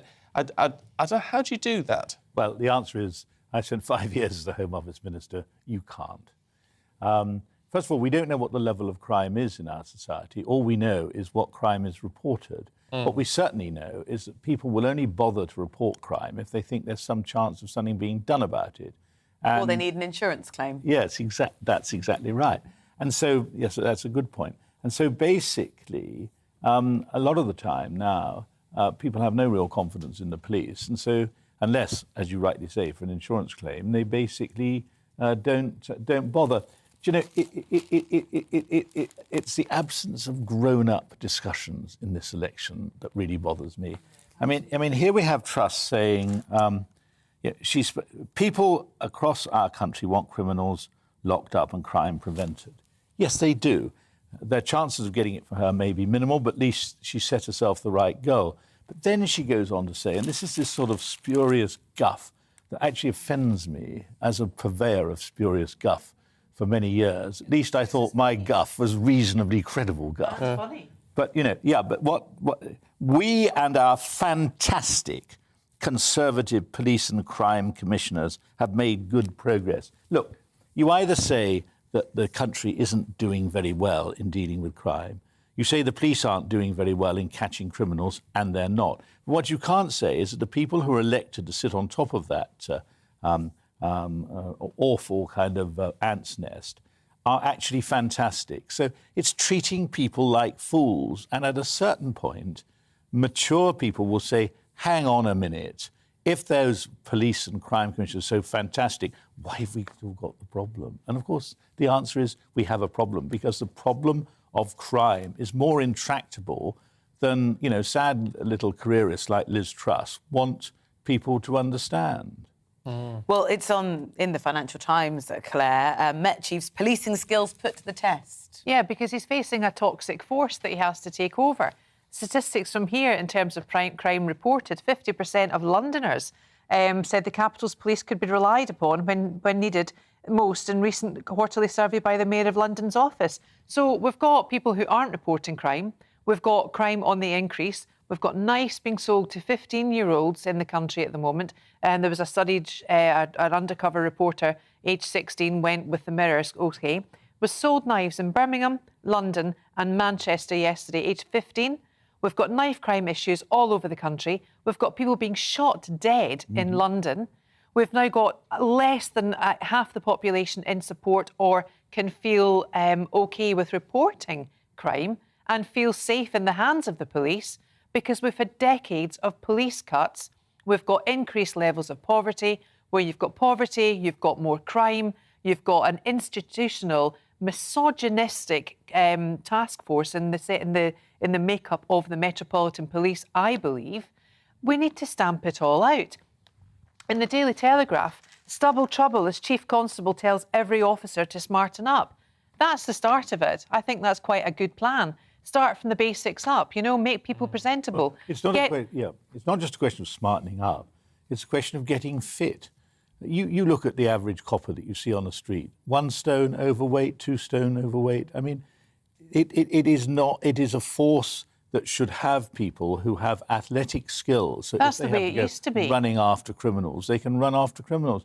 You feel with the Met for some time. Is that not a bit old-fashioned? In terminal decline. Is that not a bit old-fashioned? I mean, there's not a lot of running involved nowadays. There's police cars. Just as well if they can't run. Well, I mean, I know the point you're making, but would it actually make any difference? Well, I think what you would like to see, when you see the police, they don't look like a high morale group, do they?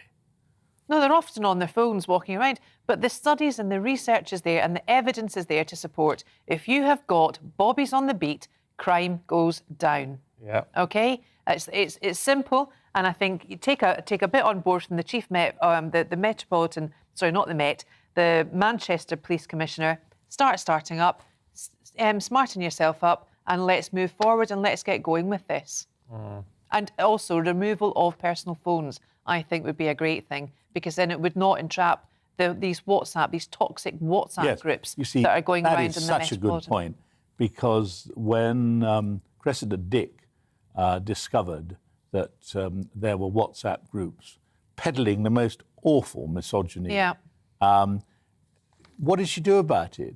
She didn't actually say, as she should, no police officer should be using his personal phone in order to set up chat rooms with other police officers. Yeah. Because we all know, if you hold appalling views, there's a good chance you'll keep those views to yourself. But if you think the guy that's next to you on the beat, the guy you have a meal with in the police canteen or whatever, he has the same opinions, suddenly you can flaunt those opinions.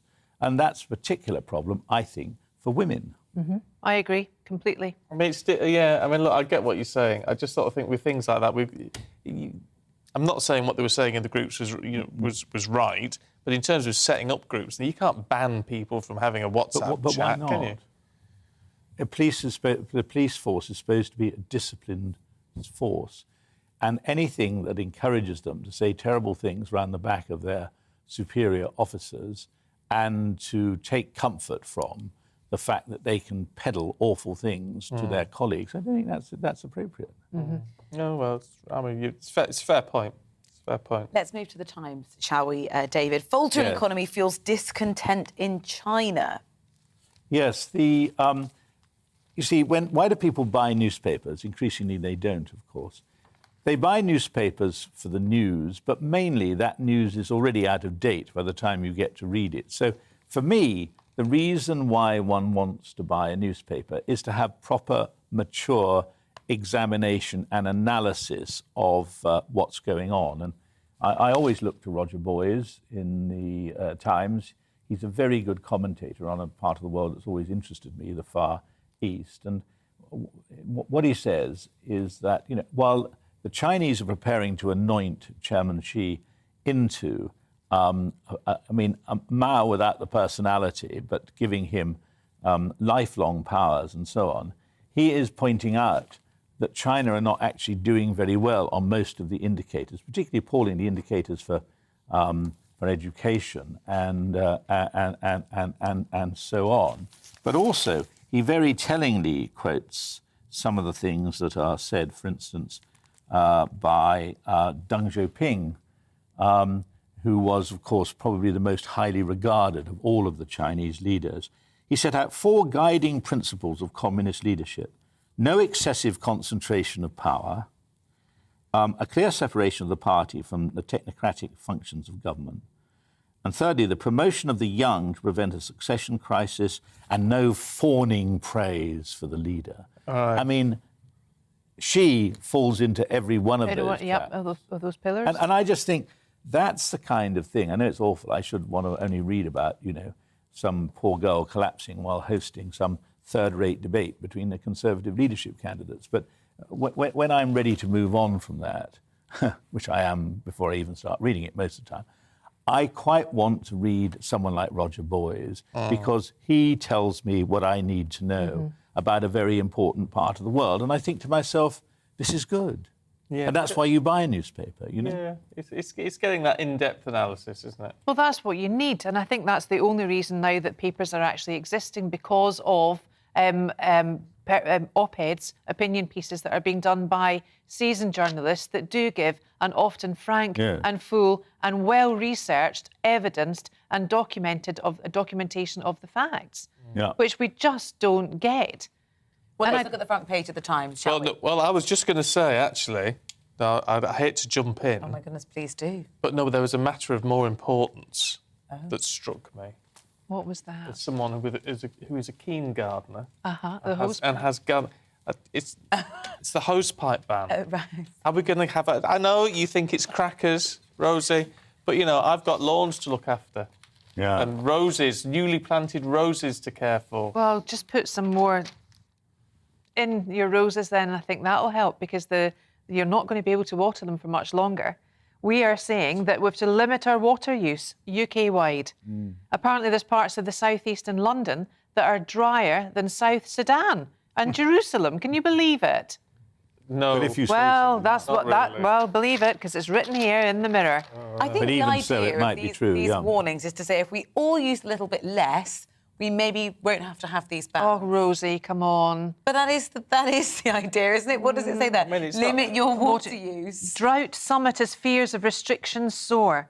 I mean, they say that the first hosepipe ban was in 1976. I remember, well, yeah, OK, we've had them then, but I'm sure we've had them more or less every single year since that, bar the past couple of years. And but the population, the reason we are having them, apparently, is because the population in the 70s was 50 million. Now we're 76 as a UK country, and we're just not built to deal with it. What is it that you're cross about? Is it the fact that we don't have the infrastructure to cope, so therefore we have to have the ban? Do you think the ban isn't a useful way to deal with the problem?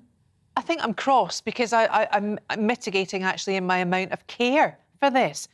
People need to take care of themselves. We need to use water. It's a resource. It's a primal resource that we all fundamentally need to live.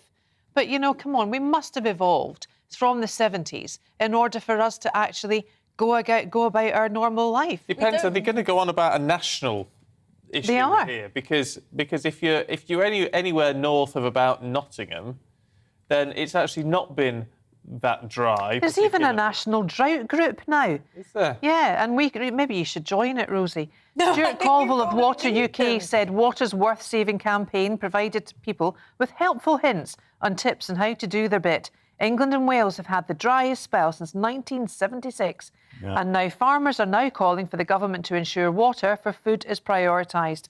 I get that. If anyone else tells me to put a brick in my cistern, I just think. Why would you put a brick through your window? Yes, in your cistern. Why do you put a brick in your cistern? If you put a brick in your cistern, then it deflates the amount of water that you use to fill your toilet tank. But what really is Yeah. what really is the problem with being asked to use a little bit less water? It's worth getting up early to learn stuff like that. It is, yeah. Rosie, ask the question again. We'll still blank it. I don't understand, really. Well, there's nothing wrong with using a little bit less, but it's when it starts impinging on things like we all have to let our gardens dry to a crisp. Yeah, and there was 10... Well, if there isn't enough water, then yes. Well, so, yeah, we'll get back to the old slogans, you know, save water, bath with a friend, that kind of thing. You know. It's not all bad news then, David. No, that's what I was thinking. I just, considering everything else, I can't get that cross about it, really. But we're just being told to do everything. Everything's being limited to the minutiae of its life. You know, and that makes me cross. But we shouldn't have to. I need an expert, and so there will be an expert watching, I'm sure. There's an expert on Twitter. That can get in touch and let me know. But water is the one resource it's a natural resource that we never lose. We never lose. We're never going to actually run out of water. No, Because but we're in danger of there. losing quite a bit. I mean, I'm quite shocked, actually, as someone who recently moved back to my place where I grew up down there in Dorset. And this summer, our property, it makes the Sahara look a really well-watered place. I mean, it is awful. And the level of water in our pond has fallen by about 12 to 18 inches. And you suddenly realise this is quite serious, actually, not because anyone gives a what's it about my pond. And I could live with a slightly smaller pond than I had before. But what it does do is cause all kinds of trouble for agriculture, for the growth of crops, and for the for farm animals. I've got to ask, David, have you got a duck house in the middle of it? No, and may I tell you, everything. I remember the duck house. Wonderful. Peter Viggers, he was called. Oh, Peter Viggers, that's right. You remember? You see, this is a trip down memory lane. It is. I see people are reaching for the off button in droves. But the only thing I would say is that, if you want a duck house and pay for it yourself, that's all right. It was having the duck house paid for by the taxpayer that perhaps crossed a line, even for most politicians. Yes, perhaps. So. Look, we've got to leave it there. Claire, David, thank you both very much indeed. It's coming up to 10 minutes to 9. We are hoping to speak very shortly to the head of the RMT, so don't miss that, because as we've been discussing, commuters are facing travel chaos across the country today as rail workers strike again. More than 40,000 members of the RMT union and 14 train operators have walked out in a long-running dispute over jobs, pay and conditions. Our reporter Paul Hawkins is at London Euston. We'll check in with him very shortly. But Network Rail says only 20% of services are currently running. Some places today have no trains at all. Air pollution is likely to increase the risk of developing dementia in older people. According to a government research group, experts believe it's due to the impact of breathing in pollutants, which affects blood flow to the brain. England are through to the Women's Euro 2022 final after beating Sweden 4-0 at Bramall Lane. Goals from Beth Mead, Lucy Bronze, Alessia Russo and Frank Kirby ended a 13-year run of defeats in the final four of major tournaments. The Lionesses will now face either France or Germany in the final that comes on Sunday at Wembley.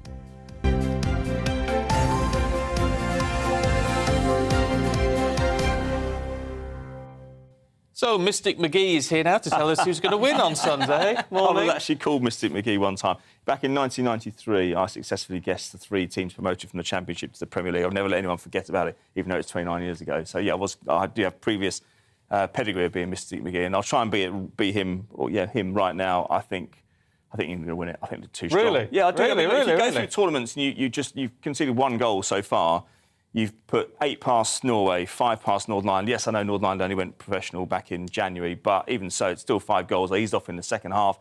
4-0 last night in a game where historically they've had real problems, not just the stage of the tournament, but also the opponents. 26 previous meetings against Sweden, they won just 3 of them. But to just swat those problems aside, those problems of psychology, mentality, whatever it was that's kind of bedraggled them in the last 10, 15 years, to swat that aside, put it to one side and just lash 4 goals past Sweden. You could see Sweden's spirit was broken towards the end. Aidan, hang on in there, because that's going to take you down to Euston. And Paul Hawkins down there. Talking about the train strike, Paul. Yeah, hi Stephen. Yeah, another national rail strike today, released in England, Wales and Scotland. 20% of trains running because of industrial action by the RMT. We can speak to its General Secretary now, Mick Lynch. Mick, thanks for speaking to us. Really appreciate it. Just update us then on this latest round of industrial action, why you're undertaking it. Well, we've got the same issues that are in the dispute. We've got a threat to jobs. We want a guarantee of no compulsory redundancies. The companies want to make thousands of job cuts. We've got massive changes to our terms and conditions. They want to rip up most of our agreements and dilute our terms and conditions and put us on worse agreements. They haven't given us a pay deal. We haven't had a pay rise for 2 or 3 years in most cases. And in the train operators, they want to dilute our pension arrangements and make us pay more and get less in retirement. So big issues. So yeah, and a lot of issues there. So let's just break that down. Let's start with pay then. They've made you a pay offer of roughly, is it 8% effectively over the next 3 years? Well, Network Rail have made an offer. That's half of the people in this dispute, and the offer's not acceptable. They've made an offer of 8%, conditional accepting a whole host of changes which are not palatable at the moment. That covers 3 years, so it's last year, this year and next year. And at the moment, our members are not prepared to accept that. The company has undervalued the productivity, as we call it, that they're seeking, the changes from our members, and it's undervalued, and it doesn't meet the cost of living crisis that we're all facing at the moment. So our members don't want to be poorer, they want to keep up with the cost of living, and they want a decent set of terms and conditions at the workplace. Yeah, but 8% does get near to the current rate of inflation, there or thereabouts, although I grant you it is a real terms pay. It doesn't get near to it. Today, inflation RPI is 11.8. Next year, it could still be in double digits. Last year, it crept up to 4.5% through the course of the year. So there's a big gap to make up. Our members didn't get that pay deal last year. Most of our people, it's 2 or 3 years that they haven't had a pay deal. So it's a puny offer in our view. It doesn't make up for the losses that our members have had against the cost of living. But it's also conditional on a whole host of changes. Until we sort those conditions out, it's likely that nothing will be acceptable. Well, just tell us what kind of conditions are they asking you to undertake, or changing the terms? They say they're not changing the terms and conditions, by the way, but you say they are. What kind of things? Well, they're changing the work-life balance. They want us to move to a far more heavier diet of night work, weekend work, and night work at the weekends. They want to change the contracts of employment. They've offered new contracts of employment to us, which in the future will mean that people will get paid less for doing the same job. That's true in the train operating companies and in Network Rail. And that's what happened in P&O essentially, that they replaced our people with a new group of people on lower wages. Now, we're not prepared to accept that. It's our job as a trade union to keep those conditions intact and improve things for people as time goes by. And we're not prepared to stand by and watch as our members' conditions are diluted. And we're particularly not keen on seeing their pensions chopped up and eroded. So what do you say when they say terms and conditions are not being touched and absolutely no one has been told they will have to work longer hours for the same or less money? Well, they are offering a new contract of employment, and for many people it will be less money. Right across the piece they have said to us the workforce has to be cheaper going forward, and their means to deliver that is a new set of terms and conditions and a new contract of employment. I've seen these documents, they've sent them to me, they've sent new job descriptions, and they so want you're saying to they're not telling the truth? New pay rates. Well, they're not being quite frank enough. They're hiding behind some spin, if I'm honest with you, but these companies, all 15 of them, are telling us that the changes that we will have in the future mean it will be cheaper to employ the workers on the railway, and that's not acceptable. Do you want to reform and modernise? Does the union want that? We constantly reform and modernise. We introduce new technology right across the railway all of the time, and we can get to an agreement on that if the companies are prepared to fund the changes properly. We can't just have imposed changes that make our members' working lives worse. So we'll get an agreement in the end. I'm sure we can do that, but it'd be better if Grant Shapps allowed that change to happen, allowed the companies to negotiate properly, and stop political posturing around this issue and trying to take on the RMT and the other trade unions for the sake of the Tory party electoral leadership race. When was the last time you spoke to Grant Shapps? Well, I had an opportunity to speak to him just now. He won't ever appear in the media at the same time as me. He always follows me in interviews. He never invites me to a meeting. He's coming on in a few minutes, in fact. Well, that's what he always does. He always comes after I come on so he can respond to what I've said. So that's the way that he insists that the media constructs these interviews. The BBC have just done it, Sky have done it, ITV have done it. So you kowtow to him, you let him go second so he can hear what I says and respond. It'd be interesting if he got in the room at the same time as we so we could debate this out and get an agreement agreement on what the changes need to be. You haven't even had a text from him, a WhatsApp from him, nothing? Absolutely Nothing, not even a Christmas card or a birthday card. I met him during COVID because he wanted stuff from us. He wanted to cooperate on keeping the railway system going. We were happy to do with that, and I worked with all the government ministers. But on this one, it's radio silence, apart from when he goes on the airwaves and slags off my union. So there was a good working relationship there then during the pandemic. What's happened?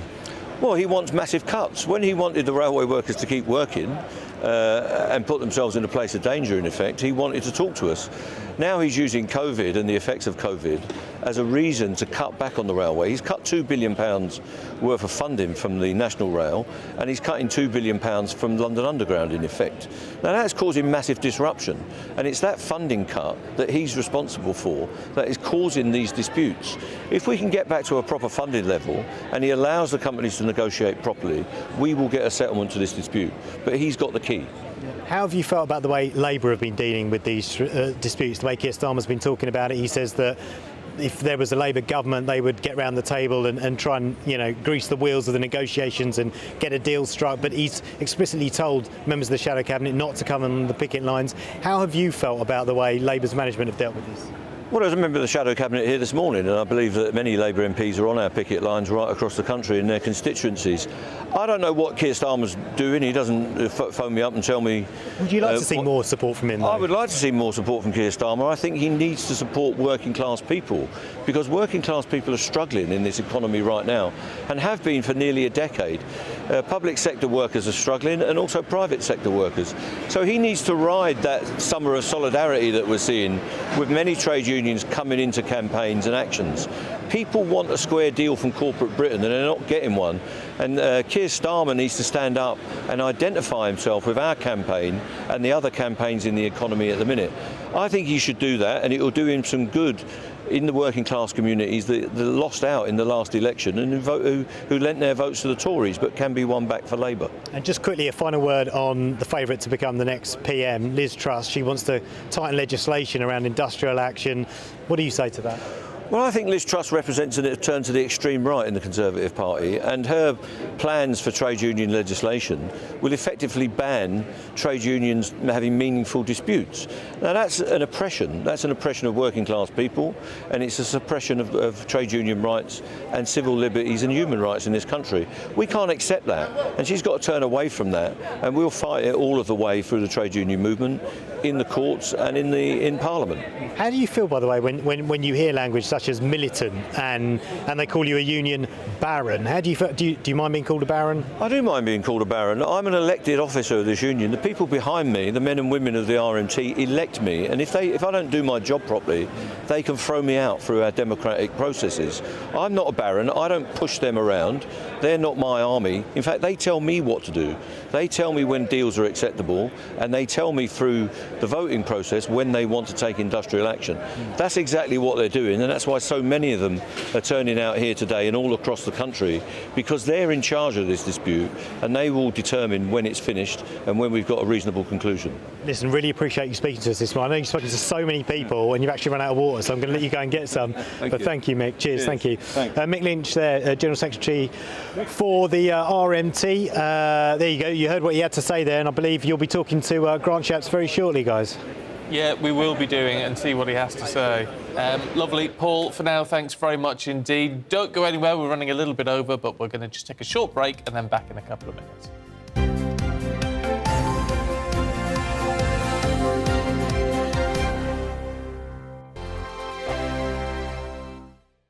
We are GB News. We're right across this great nation. On TV. On radio. On digital. Absolutely everywhere. We don't talk down to you. We embrace all voices with honest and civilised conversation. We are not part of the establishment. We're one of you. And we're only getting started. Join us on GB News, The People's Channel. Britain's news channel.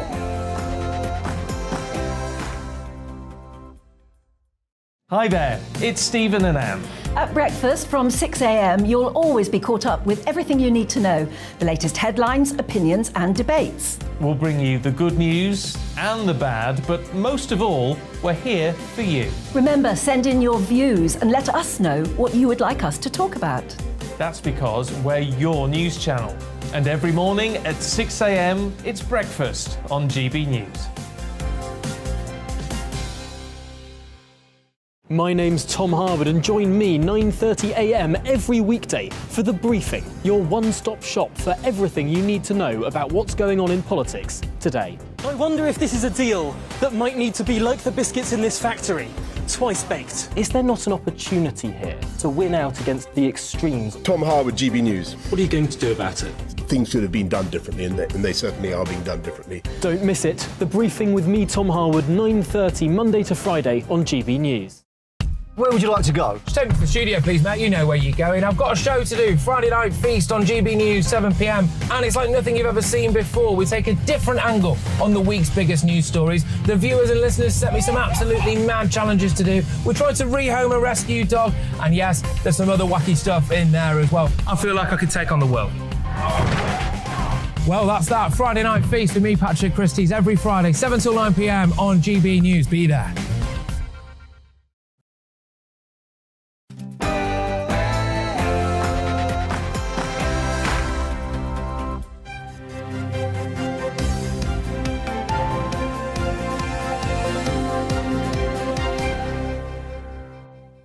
Rail strikes continue to cause travel disruption as workers take to the picket lines.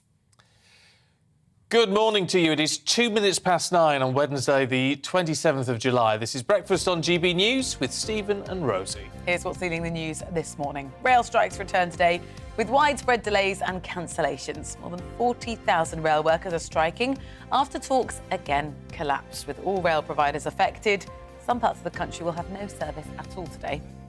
Liz Truss and Rishi Sunak clashed on stage last night over tax, energy and the NHS, but the debate was cut short after presenter Kate McCann fainted on set. And England's Lionesses have secured a place in the Women's Euros final after a decisive 4-0 win against Sweden. They'll now play the winners of the second semi-final tonight. That's between Germany and France, and the final standoff will be this weekend on Sunday. We'd love to hear from you today. gbviews@gbnews.uk, or, as always, send us a tweet at gbnews.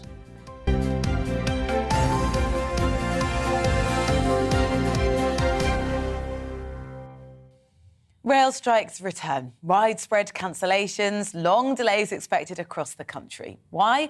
Over 40,000 rail workers are striking in their continuing dispute over pay and work conditions, and talks broke down. Well, all rail providers are going to be affected. Some parts of England will have no service. We spoke to the RMT General Secretary Mick Lynch a few minutes ago, but a little bit earlier on we spoke to the General Secretary of the TSSA, Manuel Cortez. Now, he accused the government of failing to provide enough support for rail workers. Why are we on strike? Well, it's very simple. I'm sure that your viewers will understand this. The Tories have created a very deep cost of living crisis, and some of our members have not had a wage increase for 4 years. The majority haven't had one for 3 years.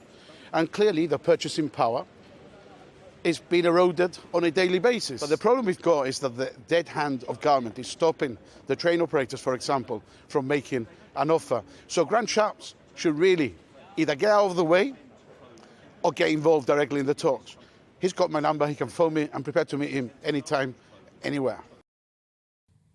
Well, let's find out more. Grant Shapps, Transport Secretary, joins us on the programme now. Which of the two, then? Get out of the way or get involved? I'm just absolutely gobsmacked watching that interview. He said, we haven't provided support.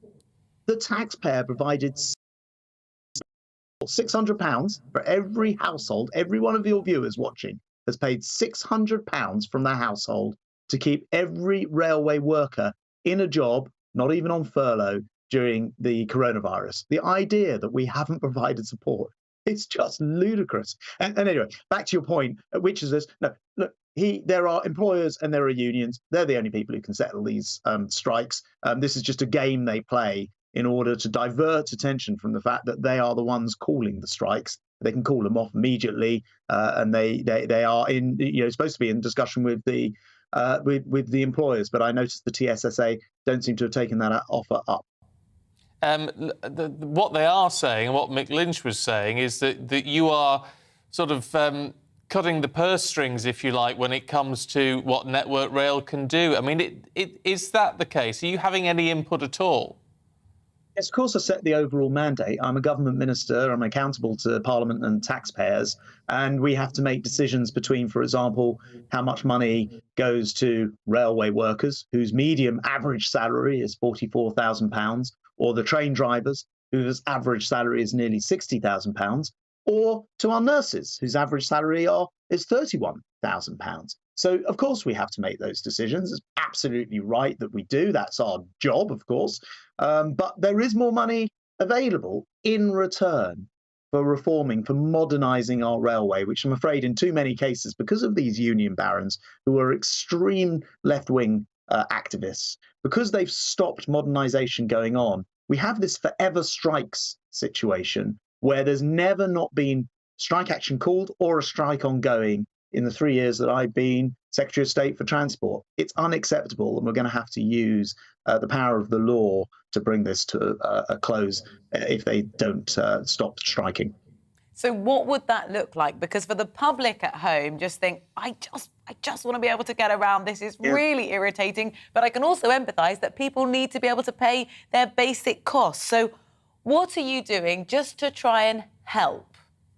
Yeah, well, the public at home are probably wondering why they stumped up 600 quid from their own household income to keep everyone in the railway industry in work, and then find they can't get to work themselves because the unions are striking. So what will I do? Well, specifically, there are 16 different measures that I think we should now be taking to end what I call these forever strikes, where they have a ballot on one subject, then they decide that whatever they were balloting on is no longer the case, but they'll just move it on, shift it on to a different area of dispute. And as I say, because there've been 160 different disputes, 60 this year alone, they've always got something else that they want to open a dispute about. So I'm going to make sure that we bring this to a conclusion by both moving ahead with some of these modernisations, which will be better for safety, be better for passengers, but also ensuring that we pass laws to ensure that these strikes can't go on forever, that they can't hold a ballot and then just carry on striking,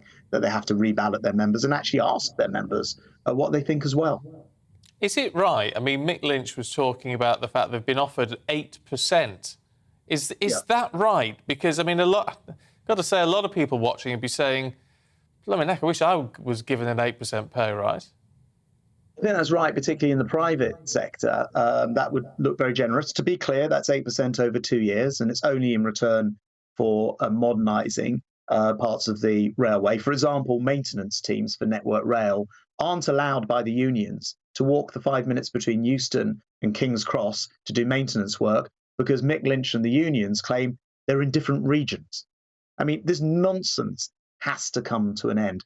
But yes, our concern is they didn't even put that offer, that 8%, to their members. They took it away to their what they call their executive committees, who are even more extreme sometimes than the union bosses themselves, and rejected it. So the membership hasn't even had a chance to have a say about any of this. And it makes no sense. I want a railway that runs for passengers, but the unions have been taking these passengers for a ride for far too long. When we're on the sidelines and we're not involved in any of these conversations, it seems a bit bizarre that both sides are so sort of entrenched and angry and sort of hurling these accusations. I know that you say that you're not sort of directly involved, but would it hurt not to just get around a table and talk to them? Is there ever a situation where getting around a table and speaking face to face doesn't help? When it comes to the details of a negotiation like this, there are, I think, a dozen, perhaps even 20 different modernisations and reforms that are required on the railway. For example, at the moment, people go out and literally walk along the railway track, hitting it to see whether it requires maintenance. There are trains now that do this and take 70,000 images per second. It's far safer because it's not people walking along the track, and unfortunately, too many of them do get hit by trains and die, and does a much better job of checking the quality of the railway. Those kind of modernisations, technical details, are things that only the employers, Network Rail in that case, would be able to negotiate. So the oldest trick in the book, and I've looked back actually, the unions did this all the way through the Blair and Brown governments. They always said ministers should be in the room, whatever the dispute on rail or anything else. And by the way, if Labour, I see, are backing the unions in that call, well, why isn't Sadiq Khan, the Labour mayor, in the room with the RMT, who are striking this weekend and have been on an even longer term strike than the one we're facing on the rest of the railway? He's not in the room. This is just a diversionary game that these union barons are playing. They need to leave off. They need to allow people to get to work. And as a government, we're going to complete, if you like, the reforms to union powers that started in the 80s, but clearly, as far as the railways, and I suspect elsewhere, haven't gone far enough, because you shouldn't have a situation where there are permanent, forever strikes in place, which is what we have on our railways. Is there a sense with all of this that could it be the death knell of the railways to an extent, or I mean, at least a significant reduction? Because look, a lot of us can manage without going to work now. I mean, not everyone, obviously, but a lot of people, if the railways are affected, they can just say, right, I tell you what, I'm going to have to work from home today, and actually, might not be ideal, but it works. I mean, unfortunately, I think Mick Lynch and the really militant union barons like him have miscalculated. He says he's nostalgic for the days of the 1970s and the union boss's power back then. He thought he'd have that power by calling his members out on strike. Unfortunately for him, unfortunately for the country, because of work from home, because of coronavirus, we're all set up and ready to be able to do a lot of things online.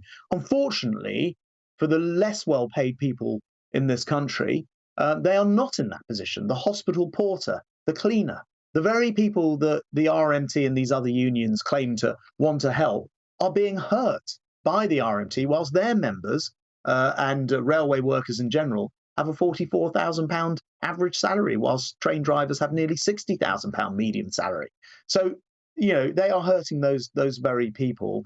You're right that it doesn't have the impact that it had previously. That is one of the reasons why we're going to ensure for once and for all that we get this thing back into balance. I want railway workers to be paid properly. I'm proud of the fact they get decent salaries. I want them to earn more, but we need to modernise the railways in return. For example, at the moment, you can't run a railway service on many of the lines on a Sunday without people just coming forward and volunteering to drive the trains and operate the railways. We're in the 21st century. We need to have that in people's contracts, that sometimes you do work on a weekend. That is just the way you have to run a public service these days. So we need these modernisations, and that's what we're going to get to. Just very, very briefly, because we're out of time. Why is it that you only give interviews after Mick Lynch? That's what he's claiming, that you're too scared to give an interview before and you have to watch what he says and follow on. I was going to say, I'm pretty sure it's to do with the scheduling guys at your end. I've never made a comment on it in my life. I wasn't aware that was even the case. I'm sure it's not always the case, but I think it's more to do with your producers. But you can have a look. Oh, well, I might have known it'd be our fault. Grant Shapps, it's good to see you this morning. Thank you very much. You're welcome. No worries. Thanks. OK, let us know what you think. GBviews at gbnews.uk. Even our producers are in on the blame game now as well. Yeah, well, serves them right. There we go. 14 minutes past 9. Now, I admitted before, I don't think I've got the perfect Hollywood smile. But if you want one, it's not cheap. Many people are seeking expensive dental treatments. And what they're doing is to cut the costs, they head to Turkey. Yes. Now, is that a good idea or not? It's a lot cheaper. Let's talk to NHS dentist Dr. Trish Lakhani, who's been looking at this trend and joins us alongside Amanda Turner, who's been trying to fix her teeth after undergoing dental treatment in Turkey earlier this year. Good to see you. Amanda, we've got to start with you. Tell us what's been going on with your teeth. Basically, I went abroad to Turkey in April. I did have a lot of problems. You know, from pregnancy, my teeth had suffered quite a bit. I was looking into my options. It seemed, you know, I was sold an absolute dream for the price that I was paying, for the treatment that I needed. It was going to be quick. It would all have been done in 1 week. It just seemed at that time, you know, the perfect choice. So I went ahead with the decision, and I booked and I went out to Turkey. And what was sold as the dream has been nothing but an utter nightmare. much did you pay, and what kind of situation have you been left with? Basically, in the package, I paid for 28 crown teeth, as well as root canal treatments, and my hotel and transfers were included in the package for £3,050. Because it was off season, it was a lot cheaper. As it went on and into the season, it was getting more expensive. So that's why at that time I thought, you know, for the price I would be paying then to get over, get it all done in 1 week and, you know, be pain free. It has left me with facial scars. I had to go and have drains inside and outside of my mouth. I had, like, it's been absolute hell. You know, the amount of work that I'm going to have done with the Chelsea clinic to, you know, repair all the damages done. The bridges, they fitted me with 6 bridges instead of the 28 individual crowns that I believed that I would have. They left me exposed to infection because they never gave me temps. Then when I complained, I was thrown out of my hotel. Nobody would contact the police. They cancelled my transfers back to the airport. I had to have the British Embassy help me find safe passage to the airport to book new flights to come home. You know, I just want to raise awareness for other people not to make the same mistakes.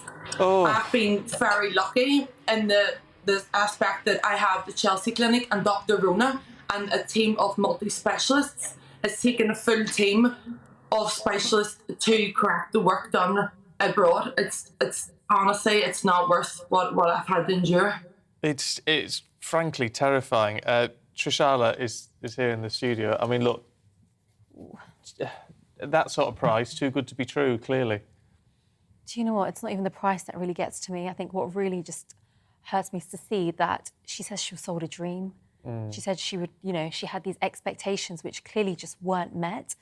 And it's just, my biggest issue with this is when patients aren't aware of what treatment they're getting and the consequences of their treatment. And the fact that when they come back to this country, they may find it really difficult to have a dentist.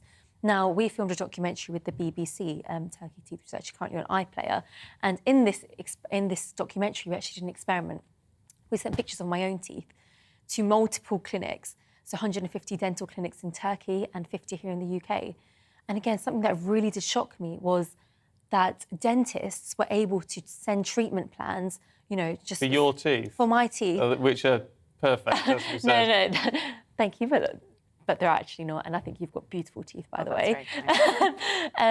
But it was the fact they were able purely just to send treatment plans from selfies I've sent them over Instagram DM.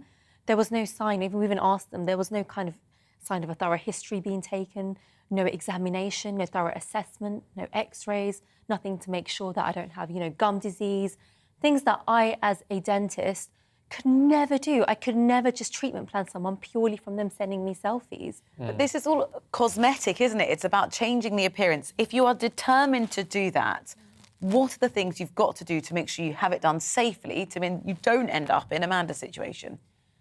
So first thing is, and I think nothing is as good as testimonials, and is just do your research so thoroughly. I have no issue with people going abroad for dental treatment, believe it or not, and which is quite controversial because a lot of dentists in this country would say, no, stay in the UK. But I completely respect someone's personal choice and their autonomy. They've complete right to do what's best for them. And if they genuinely feel as though going abroad to places like Turkey is best for them, then I, as a dentist, I'm in no place to judge. But just ask questions, know the risks, the benefits, the long-term consequences, know that maintenance will be required. And it's not as easy as kind of popping down the street when something goes wrong or something's niggling or something's hurting. You have to go back on a plane to these countries such as Turkey. So just know all the information before you commit to anything, like you would with anything in life, right? Yeah. Amanda, a final thought from you. I mean, presumably you're getting all this treatment now, but is that costing you a lot of money? Until we can get these bridges off, which will take, 200 drills to remove them, my own wee little pegs underneath, they are already exposed. So until we can actually get, all these bridges off to see perhaps the little pegs that I've been left with, they might break. We don't know the full extent. The Chelsea Clinic, they have done a lot of in-depth I went to Harley Street and I had scans. I've been over several times to the Chelsea Dental Clinic. I've been in contact with Dr. Rona and the rest of the specialists. You know, there is a plan in place, but until we actually know the full extent of the damage, it's hard to say how much it will cost. Now, I am getting a very huge discount, which, you know, I'm so grateful for, which I would encourage. Sorry, forgive me, Amanda. Forgive me. We are really pushing the time on this one, so I'm going to have to cut you off there. But look, I'm glad you're getting that treatment now. But it's, I mean, what you've been through is awful. Amanda, thank you very much indeed. Dr. Lakhani, thank you very much indeed. Thank you very much. Do your research is the way forward. Coming up here, we're taking you through today's top stories with David Cook after this.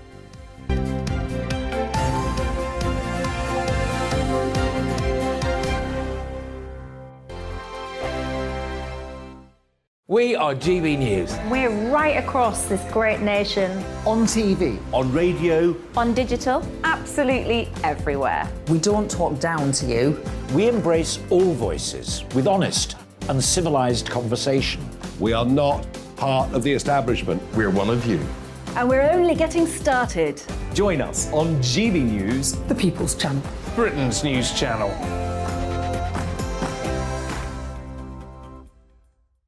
Hi there, it's Stephen and Anne.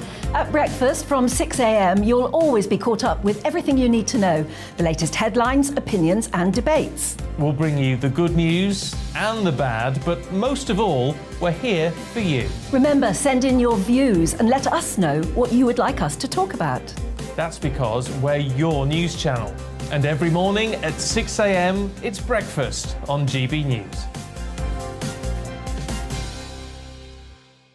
My name's Tom Harwood and join me 9:30 a.m. every weekday for The Briefing, your one-stop shop for everything you need to know about what's going on in politics today. I wonder if this is a deal that might need to be like the biscuits in this factory, twice baked. Is there not an opportunity here to win out against the extremes? Tom Harwood, GB News. What are you going to do about it?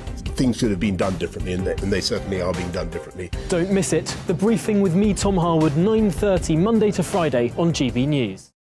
Where would you like to go? Just take me to the studio, please, mate. You know where you're going. I've got a show to do. Friday Night Feast on GB News, 7 p.m. And it's like nothing you've ever seen before. We take a different angle on the week's biggest news stories. The viewers and listeners set me some absolutely mad challenges to do. We tried to rehome a rescue dog. And yes, there's some other wacky stuff in there as well. I feel like I could take on the world. Well, that's that. Friday Night Feast with me, Patrick Christie's, every Friday, 7 till 9 p.m. on GB News. Be there.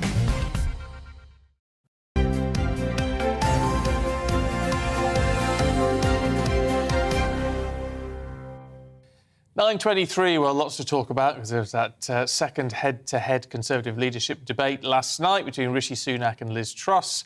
It got cut short, of course, because Kate McCann unfortunately fainted right in the middle of it, which was very bad news for her, though she's doing all right, so we're told, so that's the main thing. Let's talk to former Conservative Secretary of State for Justice, David Gauke, who joins us now. Morning to you. Look, away from the drama of it all, there was discussions on the NHS, on tax. Who won the arguments, in your view?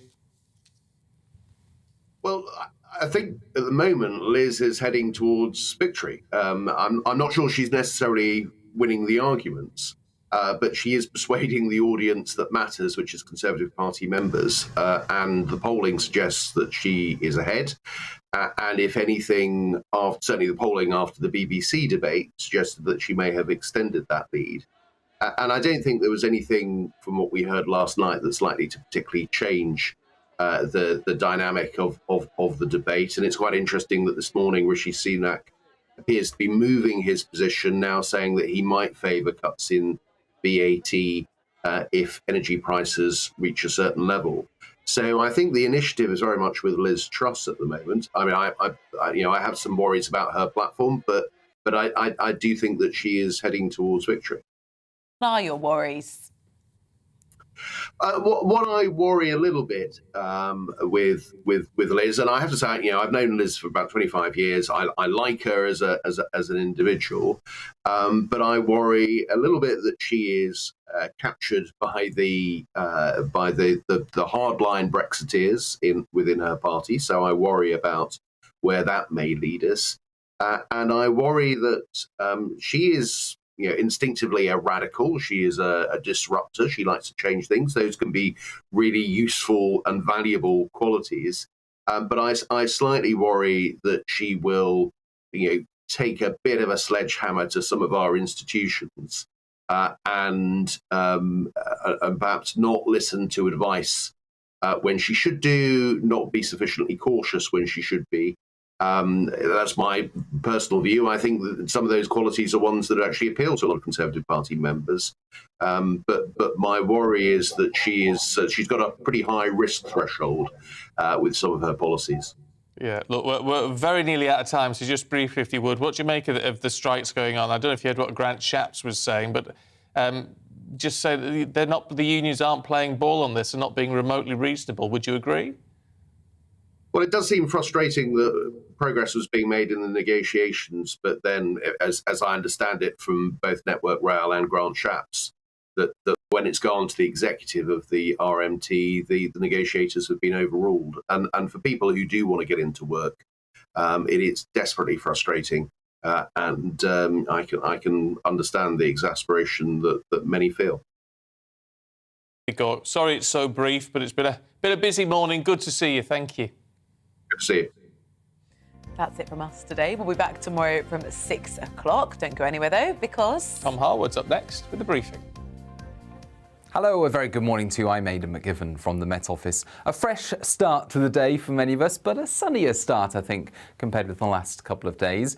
Still, though, the cloud will build and there will be a few showers by the end of the day in many spots. High pressure's moving in, so that's keeping things mostly settled, but not entirely sunny or entirely dry because, well, the air is still relatively unstable at the moment, and so the air is rising. It's going to produce some cloud through the morning and early part of the afternoon. So after that bright start, actually, the cloud tending to build up and fill in, and a few showers developing, particularly through central southern England, the Midlands, northern England, and further showers to come.